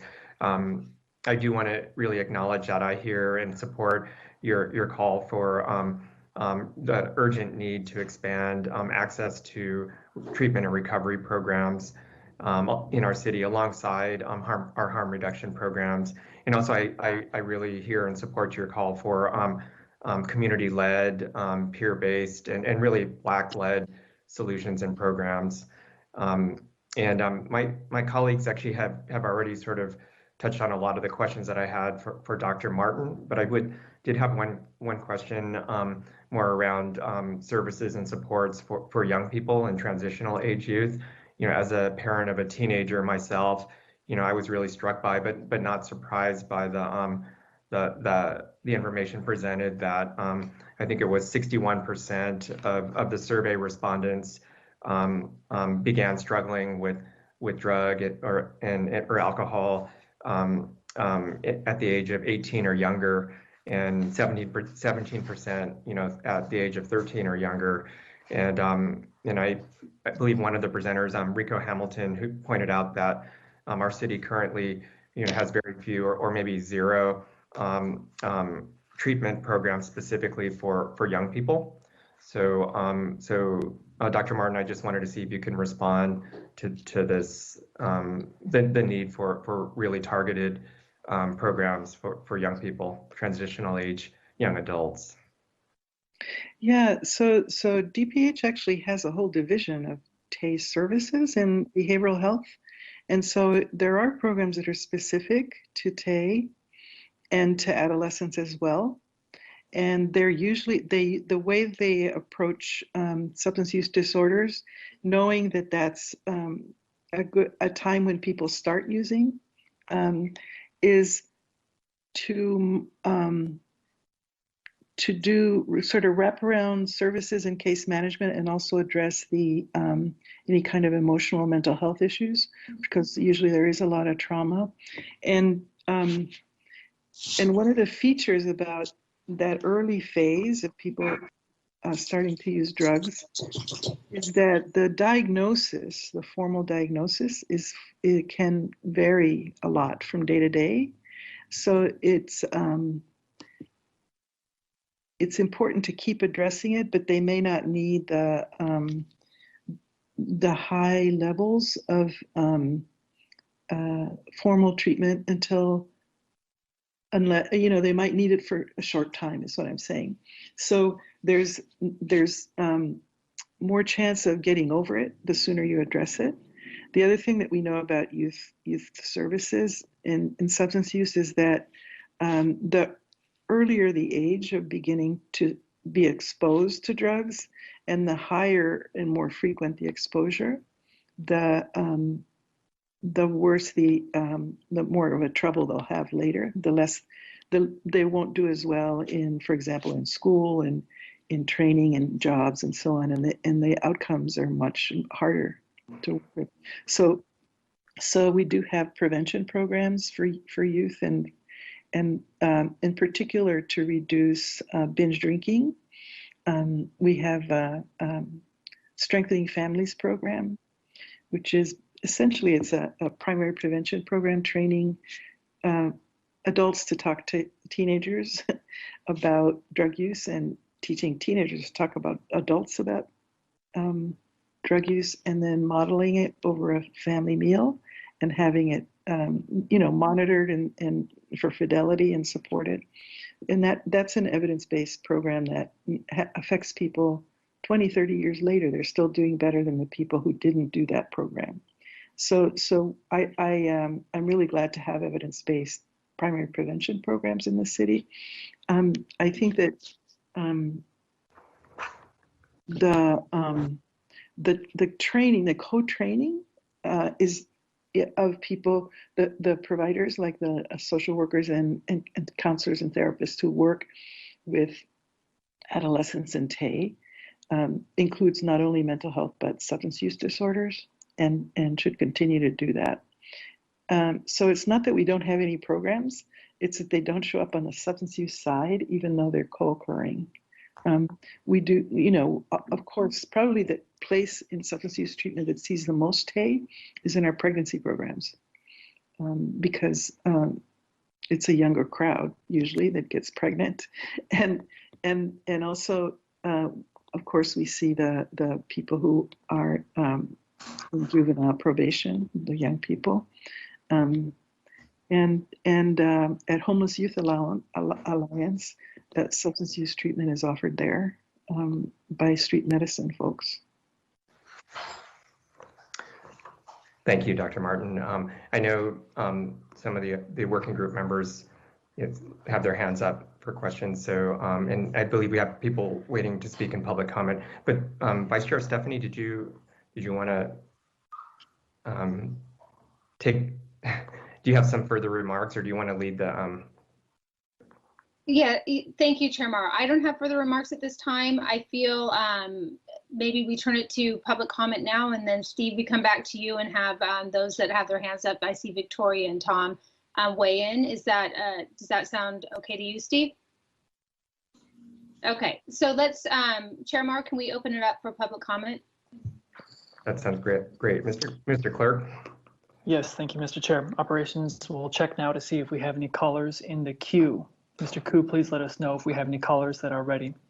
For those who have already connected to our meeting via phone, please press star followed by 3 to be added to the queue if you wish to speak for this item, this being agenda item number 1. For those already on hold in the queue, please continue to wait until you are prompted to begin. You will hear a prompt that informs you that your line has been unmuted. That will be your opportunity to speak. For those who are watching our meeting on San Francisco Cable Channel 26 or via a streaming link or through sfgovtv.org, if you wish to speak on this item, please call in now by following the instructions which should be displaying on your screen. I'll repeat them. You will dial 415-655-0001. Enter the meeting ID for today's meeting.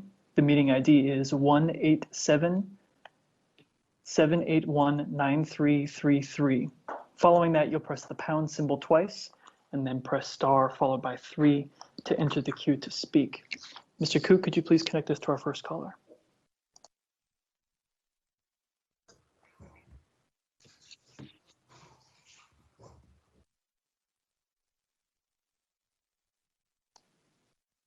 Hello, is there a caller on the line?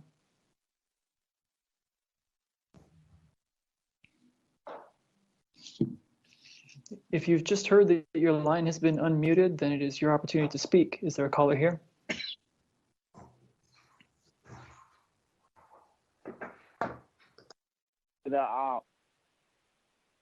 We hear you. Yes, my name is James Daggs, and my name is James Daggs, and I've been listening to the presentation. And my family came to San Francisco Bayview Hunters Point from the segregated South to have a better opportunity in San Francisco, and we never thought that generations and generations that we would be dealing with drug addiction. However, listening to this meeting, we have seen that Department of Public Health, a lot of these policies make a lot of sense in practice, in theory. However, they're not working in practice. And some of the work that Steve and Positive Direction are doing in the community is true. It's policies that truly work, and we need to have more options and different treatment concepts so that individuals in San Francisco can get the treatment that they need. And I definitely know that the work that they're doing it works. You know, as me, as a young person that experienced substance abuse and was a consumer of the criminal justice system, I've seen how a community-centric program that used different concepts actually worked and helped me. So I really, you know, the supervisors and everyone made a lot of great points, and hopefully you take it in consideration so that we can have a program that truly helps the community, that helps the African-American community, that understands the need of the community, and not people who don't really understand the community is not giving the community what they need. We need more options and more opportunities to serve our community, programs that's led by African American and led by the African American community that has a deep interest in helping in the community so that we can continue to move forward. You know, a lot of these people that's dying from these drug addictions are our family, our kids, our loved ones, and it's truly hurting us, you know, and you really won't understand the experience.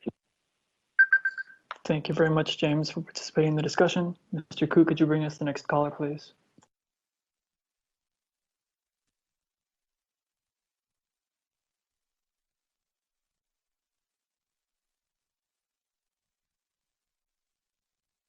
Is there a caller on the line?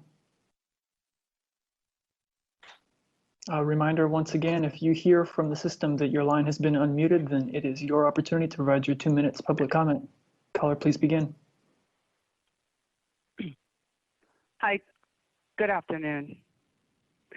My name is Rebecca Jackson. I'm with the Center on Juvenile and Criminal Justice, and I run a program in the city that's called Cameo House. We're an alternative sentencing program for homeless women with children here in the city. 98% of the women who are in our program are women of color that come from the neighborhoods of the Tenderloin, the Bayview, the Mission. 75% of those mothers are 75% of them are mothers. And the population that we try to serve here are extremely complicated in that they are coming from points of extreme poverty. They experience homelessness. Many of them have mental health challenges, mostly based on complex trauma they experience from life, years of domestic and street violence, substance use, justice involvement, a lot of times leading to active CPS cases. Adrian had spoken early on in this meeting that showed that women are the fastest growing population that is suffering from these situations, and their situations are perpetuated. They're perpetuated.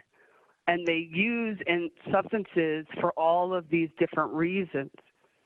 And as a provider, we are long-term and we are abstinence-based, and it's our experience that abstinence-based program is vital, and so is the length of stay. We think that it's a travesty because where do these women go? Where does a homeless woman of color in San Francisco who's dealing with these challenges, with these barriers, where do they go? What options are available to them? Especially. Thank you, Rebecca Jackson, for participating in the discussion. Mr. Koo, could you bring us the next caller, please?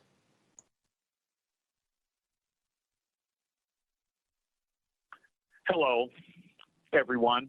My name is Malik Washington, and I'm the editor of the San Francisco Bayview National Black newspaper. And I will tell you this, I am a recovering addict. I'm a person that has been released from federal prison. I am in the community. I stay at the Tenderloin. I'm at the Taylor Center. I don't want to talk about that. I have litigation with that place, but I do want to talk about this. What are we going to do about Cameo House? This is a Black woman, Rebecca Jackson, providing services for Black and brown women who have suffered from PTSD, mental health issues, substance abuse issues, sex trafficking. We do not have another program like this in the city, yet there are entities and individuals that are trying to defund Cameo House. We need to look at it, people. My name is Malik Washington. I am the editor of San Francisco Bayview National Black Newspaper. Thank you for letting me share, and have a blessed day. And I want to thank all of you for the work that you're doing. Thank you, Editor Washington.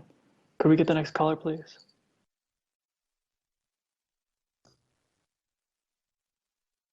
Good afternoon, supervisors. My name is Wesley Saver, and I am the policy manager for GLIDE. GLIDE has implemented harm reduction strategies since the beginning of the AIDS epidemic to curtail the spread of disease and reduce stigma.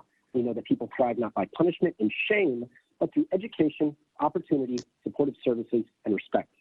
People are hunted and caged in this country for their drug use. However, because many people will continue to use drugs and engage in other chaotic or risky behaviors despite abstinence, conservatorship, criminalization, and prevention efforts, GLIDE uses a health and human-centered approach which respects the rights of people who use drugs. Our harm reduction team provides vital, low-barrier services to the city's most vulnerable communities to make our city safer and healthier, including reducing the risk of transmission of HIV and hepatitis C. Claims that harm reduction has hurt many is patently false. The science behind harm reduction interventions is emphatic, and they're extremely cost-effective. It's utterly disappointing to hear some members of our Board of Supervisors undermine these efforts with self-acknowledged, unsubstantiated claims. It presents a fallacy when considering harm reduction interventions as contraindicated from abstinence-based treatment models. Our harm reduction steps fully support individuals who express a desire to access traditional treatment modalities. We do our best to prepare them for what accessing treatment can involve. While some people who use drugs thrive in traditional treatment modalities and do not face barriers in navigating treatment access, many more do not. This does not stem from personal failure on behalf of people who use drugs, but instead prompts the need to provide a wide spectrum of services to support people at every step of their journey. We must not take options off the table if we want to make substantive change alongside people who use drugs. Our local network of providers have strong working relationships with the SF and California Departments of Public Health, who both understand and support a wide range of interventions as a continuum of care.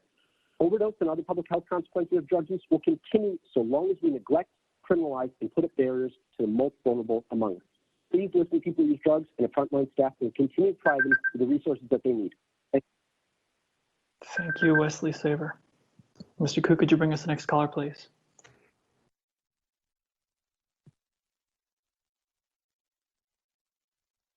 Hi, this is Laura Thomas. I'm the Director of Harm Reduction Policy with the San Francisco AIDS Foundation. And I want to say a big thank you to Supervisor Stefani for your very clear acknowledgement up front that harm reduction works and that you support it. And I also want to thank Steve Adami and his recovery work group for ensuring that these conversations include the voices of those most affected. But I feel like there's a pretty profound misunderstanding of that, why some services no longer exist in San Francisco. The harm reduction policy was passed by the Health Commission in 2000. Most of the services that used to exist were eliminated in the 2009 budget cut. We lost hundreds of millions of dollars of really valuable community-focused services, and we have not even started to come back and rebuild those services. That's why we've lost so many of these. I do want to echo the desire to have culturally focused, to have Black-led, BIPOC-led services. I think that's essential. But I'm very frustrated with, despite people's stated support for harm reduction, this ongoing pitting of harm reduction against abstinence treatment. So much of the city's funding goes to the residential treatment programs that, by and large, are serving people for whom abstinence or recovery is their goal. This idea that somehow we have extensive support for harm reduction services just doesn't ring true to those of us on the ground, understanding that there's so much more that is needed to save lives while there are large amounts of money going to abstinence-focused treatment programs. But I heard Cedric Akbar's call to speak, and I'm ready and willing and happy to help figure out how we can expand treatment. Thank you, Laura Thomas, for your comments. Mr. Koo, could you bring us the next caller, please?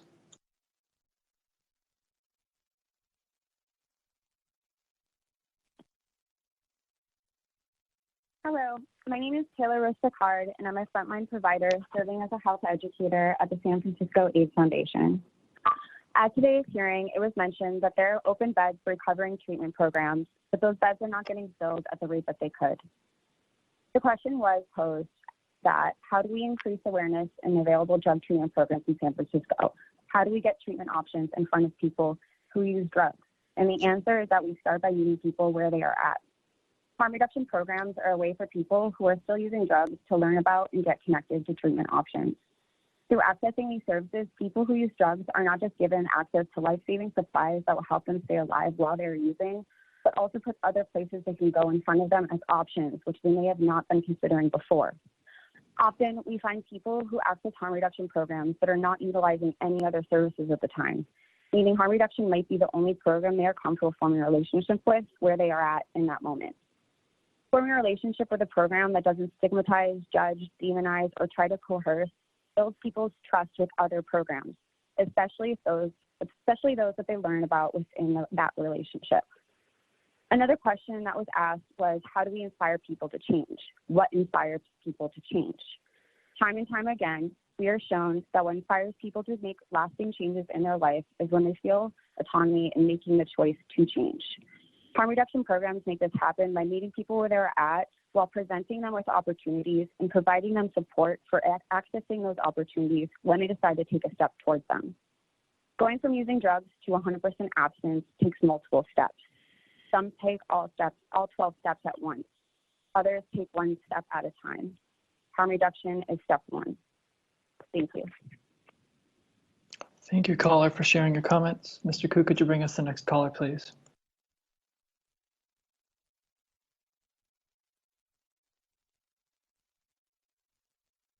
Good afternoon. My name is Paul Aguilar. I'm a 57-year-old fourth-generation native who is a success story from the services from 20 years ago.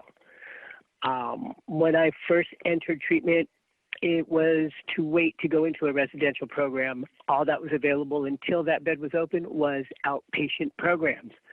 It was harm reduction. I wasn't ready to stop until I got into the residential treatment program. I was also part of the original team that implemented Prop 36 back in 2000 with Bruce Oksenia. And there was a definite choice to put that program through the Department of Public Health to treat the substance use as a public health issue. You had to try really hard to not get a treatment slot in Prop 36 because we understood that relapse is part of the disease. Unfortunately, it happens to be. We didn't penalize somebody for relapsing. We just found a program or another modality that worked for them.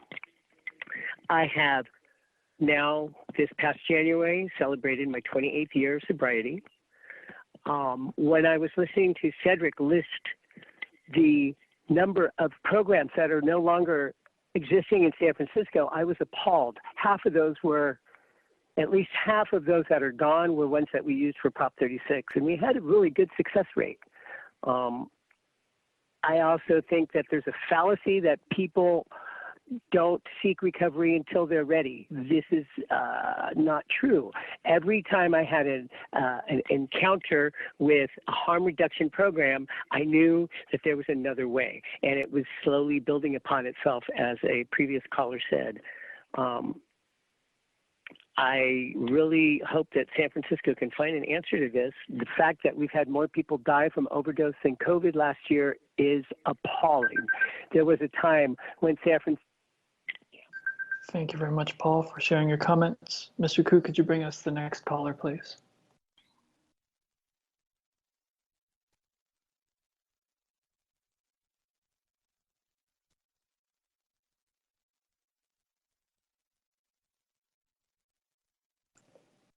Is there a caller on the line?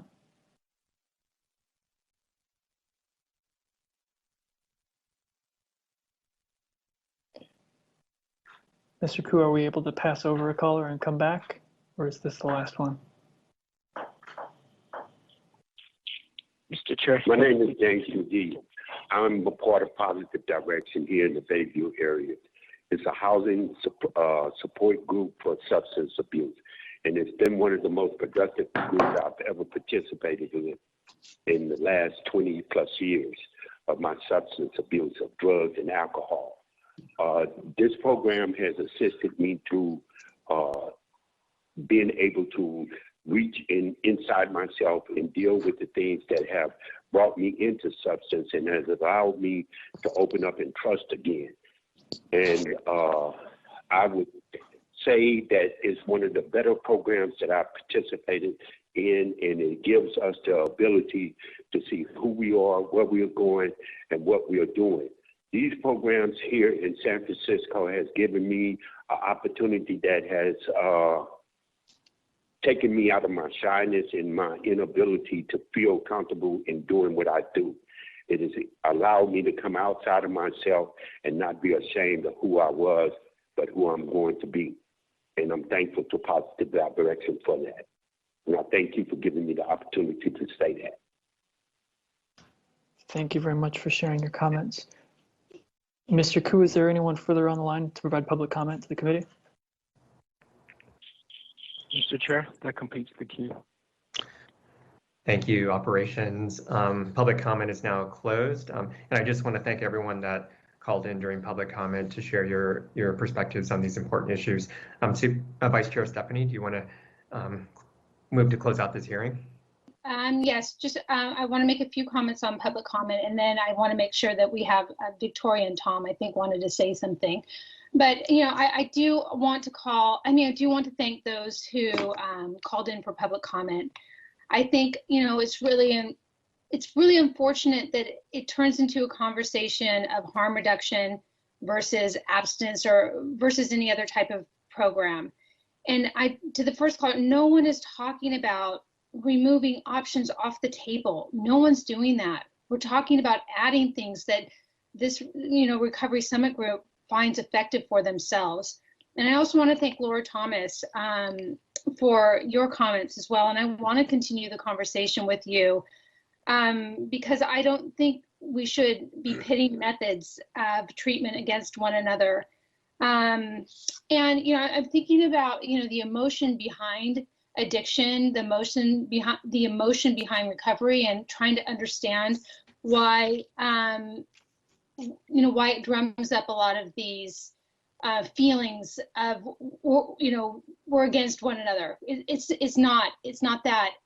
I think for addiction, or anyone who's an alcoholic, anyone who's an addict, anyone who sat through 1,000 Al-Anon meetings because their family members are, and you know that if your brother, you know, does one more of a certain drug, of his drug of choice, it could be his last. And when you know your sister takes one more Klonopin or one more sip of wine, could lead to her death, you know, when you feel that emotion, when you have that pain in your life, when you know what addiction can do to people, and you know that addiction is a disease, and you know that people do things under the influence of alcohol and drugs that they would never do sober, and they get in trouble for it, and they're not bad because they have a disease of addiction.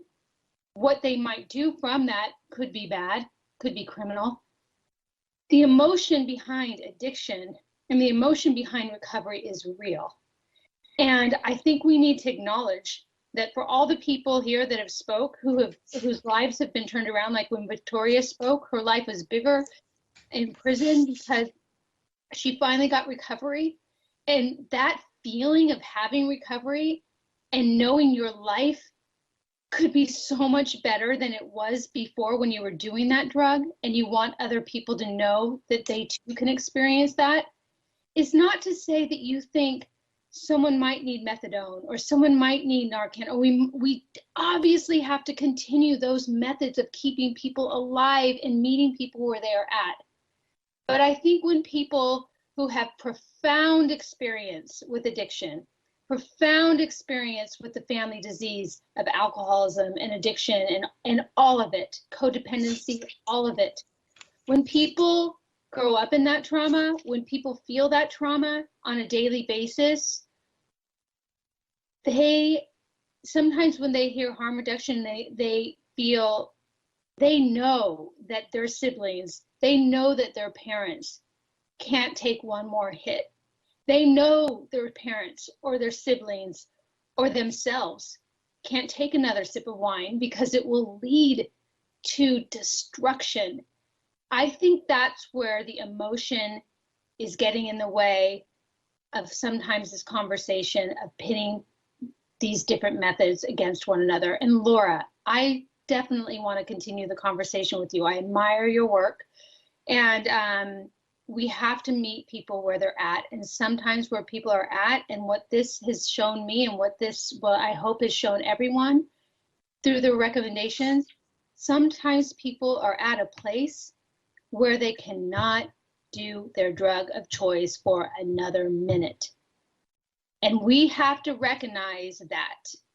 We have to recognize how to intervene in a way that's helpful and leads people to passive recovery. So that's what I intended to do in this hearing today. I think we've done a good job, and I appreciate all of the presenters, and I look forward to continuing to working with you, Dr. Martin. I'm hoping that we can facilitate another conversation with you in the working group offline, and continue to talk about this, because we cannot continue in San Francisco as we are now. It is unacceptable. And we know there are programs out there that help people. So I want to turn it back over to Steve to close it out. I know, Steve, I really want Victoria, it seems like she's had her hand up. I want everyone to feel like they've been heard. That's why I called this hearing. And I want to make sure that before we close this hearing out, that those of you that have taken time to share your lives with us, to share your stories with us, have a chance to comment. And then please know that I'm going to ask to continue this hearing to the call of the chair, so we know that this discussion is not over today, because it has to continue. Steve? Thank you, Supervisor Stefani.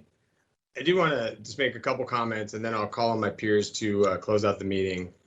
First, I also want to acknowledge Laura Thomas, and we've had a long-standing relationship when she was with the Drug Policy Alliance. We value her work. And I don't know why I feel like I have to continue to say it over and over again. Nobody is saying to stop doing harm reduction.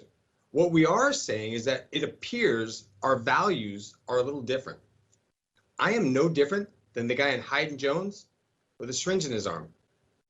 And I now am in a leadership role, oversee 10 staff, $15 million worth of programs, 45 programs across the city. And had somebody left me there, I wouldn't be sitting here.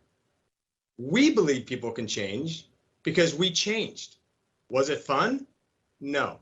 But thank God somebody cared about me enough to tell me the truth about my life. The judge who sent me to prison last is a friend of mine.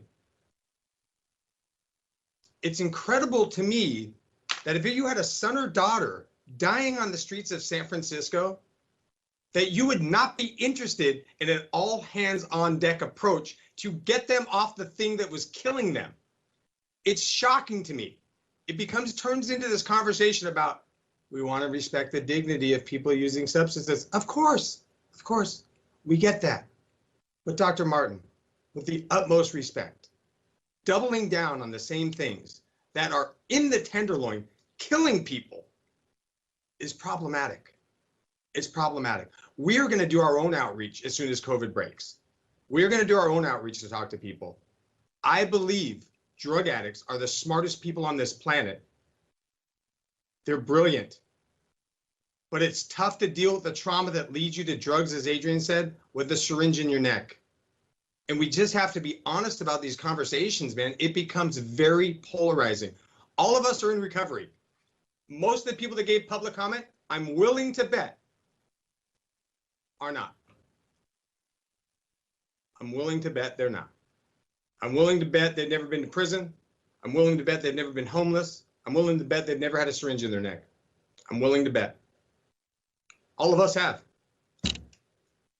I think we laid out a pretty good case. We're not asking anybody to stop anything. What we're asking you to do is embrace change. Embrace that people can change, that we don't need to live on methadone. We don't need to live on Suboxone. We don't need free housing. What we need is a fair shot at getting our lives back together. We all got that in different ways. You know, I recognize that I probably shouldn't be where I'm at. Somebody believed in me, as we believe in others. Craig and Cedric run a group on Friday nights. They don't get paid for it. 25 years now, called The Gathering. 100 people show up on COVID every Friday night. You want to talk about what people in the community need? Somebody should contact Craig and Cedric. Somebody should contact Adrian. Our entire group are people of color telling you what they need. And it is obvious to me that nobody's listening. And it's sad. It is incredibly sad. And I want to say it one more time. My thoughts, my views, my opinions are not reflective of where I work. They're reflective of who I am as a person and the friends I choose to keep and the people I continue to associate with. The biggest difference between this entire conversation today is what Department of Public Health values, because they have a big job dealing with a lot of stuff, and what we value on a micro level. And I think if you believed in people like we believe in people, things might be different. I want to make one last point. I'm going to turn the meeting over to my colleagues here. You mentioned DPH funding abstinence-based treatment, and I want to be clear, Harbor Lights is not funded with city money. Harbor Lights is funded through the STAR grant, which is from the Board of State and Community Corrections. And they were told they had to do medically assisted treatment in their wellness center. Why is everybody so opposed to funding a Black-led abstinence-based treatment program? What do you possibly have to lose? More of the same? We had 700 overdose last year. Could it get any worse? Could we have more people living on the street shooting dope? Do we need more kids to walk down the street where people are shooting dope? At what point can we just be honest about the state of affairs here? Like, it's so taxing to constantly have to go in and make sure that you're like super cognizant that you might hurt somebody's feelings. Like, I'm a drug addict, man, and you can't even call me that in San Francisco. I'm a substance user or something. No, I'm a drug addict. I lied, cheated, and stole every day of my life. I did a bunch of time. I probably should have done a bunch more, but I want to be honest here. I do not believe I could get clean in San Francisco today. I am so grateful for the intervention that I received because it's propelled me to a place where my family answered the phone. I have friends. I can pay my rent. I have a job and I have health care. I couldn't do that with a syringe in my neck. I couldn't do that strung out on methadone or Suboxone, relying on government to give me free housing. I'm able to do that every day because I get up at 6:30. I come to work. I work to 9 or 10 at night. I don't ask for extra money. I do what's asked of me and I give it my all. Why? Because there was a woman in 2014 that I met through when I was in graduate school named Lauren Bell. She believed in me. She believed in me and she taught me a lot. And that's why I'm here today. And so I try to pay that forward and believe in others. And I want to encourage Dr. Colfax to come meet with us. That's who I'd like to talk to. Change is possible, and you have to believe that internally. You have to believe that people want to and can live differently. You just saw 10 or 12 examples. Our working group has about 80 people in it.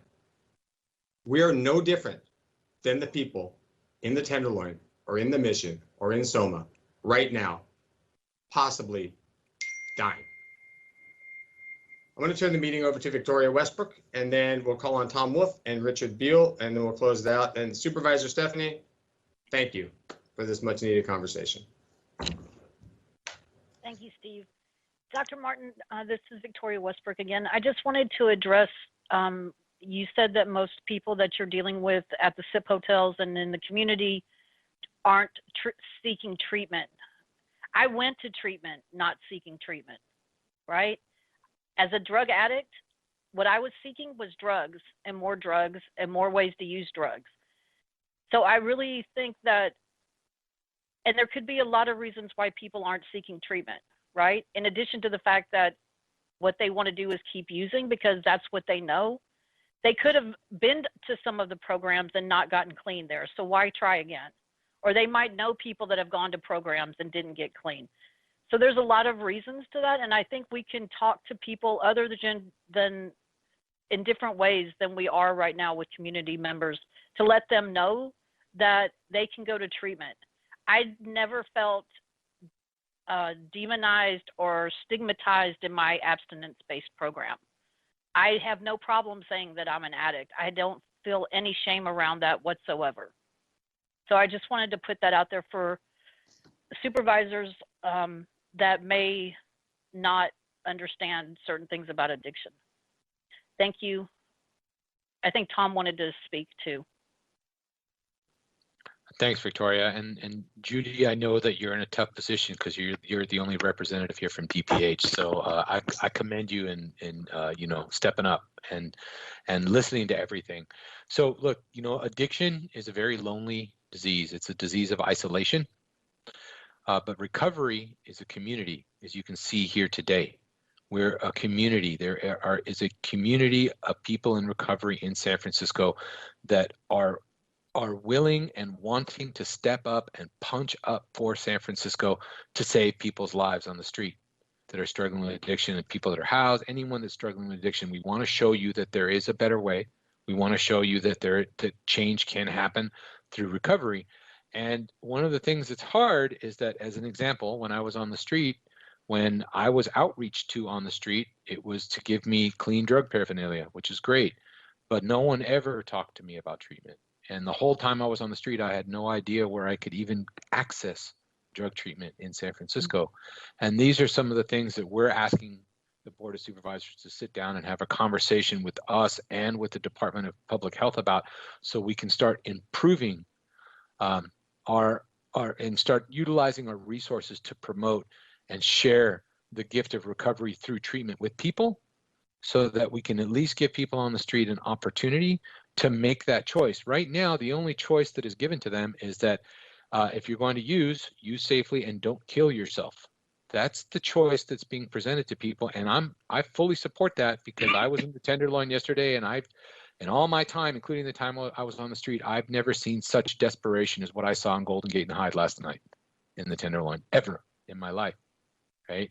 These are the kinds of things that we want to help facilitate change with. So I would think, and I think you would agree with me, Judy, that we all, as a recovery community here in San Francisco, want to reach over and work with the Department of Public Health and the DOPE Project and GLIDE to help supplement the services that are being offered right now with harm reduction with viable, easy access treatment options. And we just want to be part of that conversation, and we want to help. So that's why we're here. Thank you so much.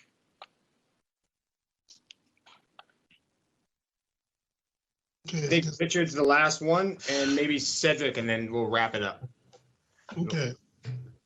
All right. So, Dr. Martin, thank you for coming. Hopefully next time we'll get a chance to talk to Dr. Koufax. But I was listening to what you were saying, and you mentioned the 15 detox beds and the 32 residential beds, and we have thousands and thousands of addicts out there using. And I'm gonna tell you, I hate to tell you, but 15 beds ain't enough. And they're not even, and those beds are not even funded by DPH, the ones that you talked about. And then I know that Health Right 360 has some more beds, but guess what? Those little few beds are not enough. It's only a handful. There is no place to go. When I got clean, I laid down in front of Al-Zanam Detox. There was 50 other people inside, and we laid on a mat. They don't even have a mat now. They don't have a place. There is no detox to go to. There is no place to go to for an addict to get clean. The doors are all closed. We need more treatment access. We need more treatment programs. You know, it's so obvious that what we're doing is not working, and everybody want to use excuses, COVID, and everybody, it wasn't working before COVID. What COVID did was just exacerbated everything. And now, because the case managers stopped seeing people because of COVID, and I heard a lot of issues that you brought up because of COVID, and then the thing that you said about housing, and DPH don't do housing, that is a problem in the city itself. Housing, DPH, and HSH need to get together and come up with a solution, because you talked about going to those step-down programs, and they go from 7 months to them being in 2 years. I do transitional housing. I know for a fact that HSH got bids every day, open units every day, hundreds of units with nobody in them.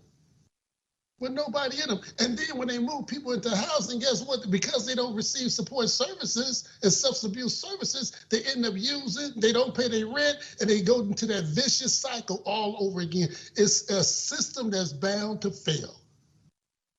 It's set up to fail. And the sad part of it is that the money is more in the problem than it is into the solution.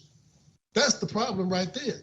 Because if they had a bridge from residential housing, from residential treatment, to transitional housing, to permanent housing, it wouldn't be that gap. And you talked about the break in the link. You said it. I don't know where they go. I don't know where they go after the step there. We don't know where they go after they do the shelter in place, after FEMA start paying all that money. It's 100% funded by FEMA. What happened when FEMA ends? They go back to the street and start using dope again, and then they go right back to that same vicious cycle. We have to do something different. It's not working. Thank you.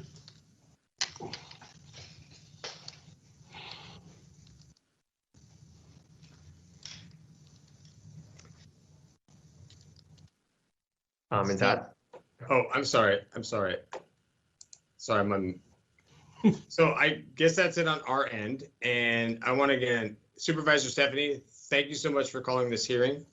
Chair Marr, appreciate your time. Supervisor Haney and Supervisor Mandelman, John, for coordinating all this stuff. And Supervisor Stefani, to your staff, especially Andy, we are incredibly grateful for your work and your commitment to people in the recovery. And Dr. Martin, it's great to have you on board, and it's great to have you as part of this conversation. I know that you've been really committed to the street level drug dealing task force. I know Tom speaks highly of you. And I think while some of our values may be different, I think our overarching goals are in this continuum where they all fit together. And we really would like to continue this conversation because we really need to figure out a way to get people off of drugs. That should be the goal. So we're committed to doing whatever is necessary, whatever the board would like of us. We are here for you, and please let us know. Supervisor Stefani, thank you again. This was an amazing hearing. I'd like to say that I appreciated what everybody said, and I was listening, and I am a director, so hopefully we'll continue to have the conversation. Thank you. Thank you, Dr. Martin, for being here today and for listening. And thank you, Steve, and everyone. Thank you, Chair Marr, for scheduling this. And thank you to my colleagues, Supervisors Haney and Mandelman, for your input and your good work on this as well. Like I said, this conversation will go on. I'm looking forward to doing very good work with everybody. And with that, Chair Marr, I would like to make a motion to continue this hearing to the call of the chair. Thank you. Thanks again, everyone, for this incredibly powerful and important discussion. And yeah, and there's much urgent work to happen following this hearing. So thank you, Vice Chair Stefani, for the hearing and for the motion to continue this to the call of the chair. Mr. Clerk, can you please call roll? On the motion to continue to the call of the chair offered by Vice Chair Stefani. Vice Chair Stefani? Aye. Stefani, aye. Member Haney? Aye. Haney, aye. Chair Marr? Aye. Marr, aye. Mr. Chair, there are 3 ayes. Thank you. Thanks again, everyone. Mr. Clerk, is there any further business? There is no further business before the committee today. Okay, we are adjourned. Happy Lunar New Year, everyone. Sini Aquila.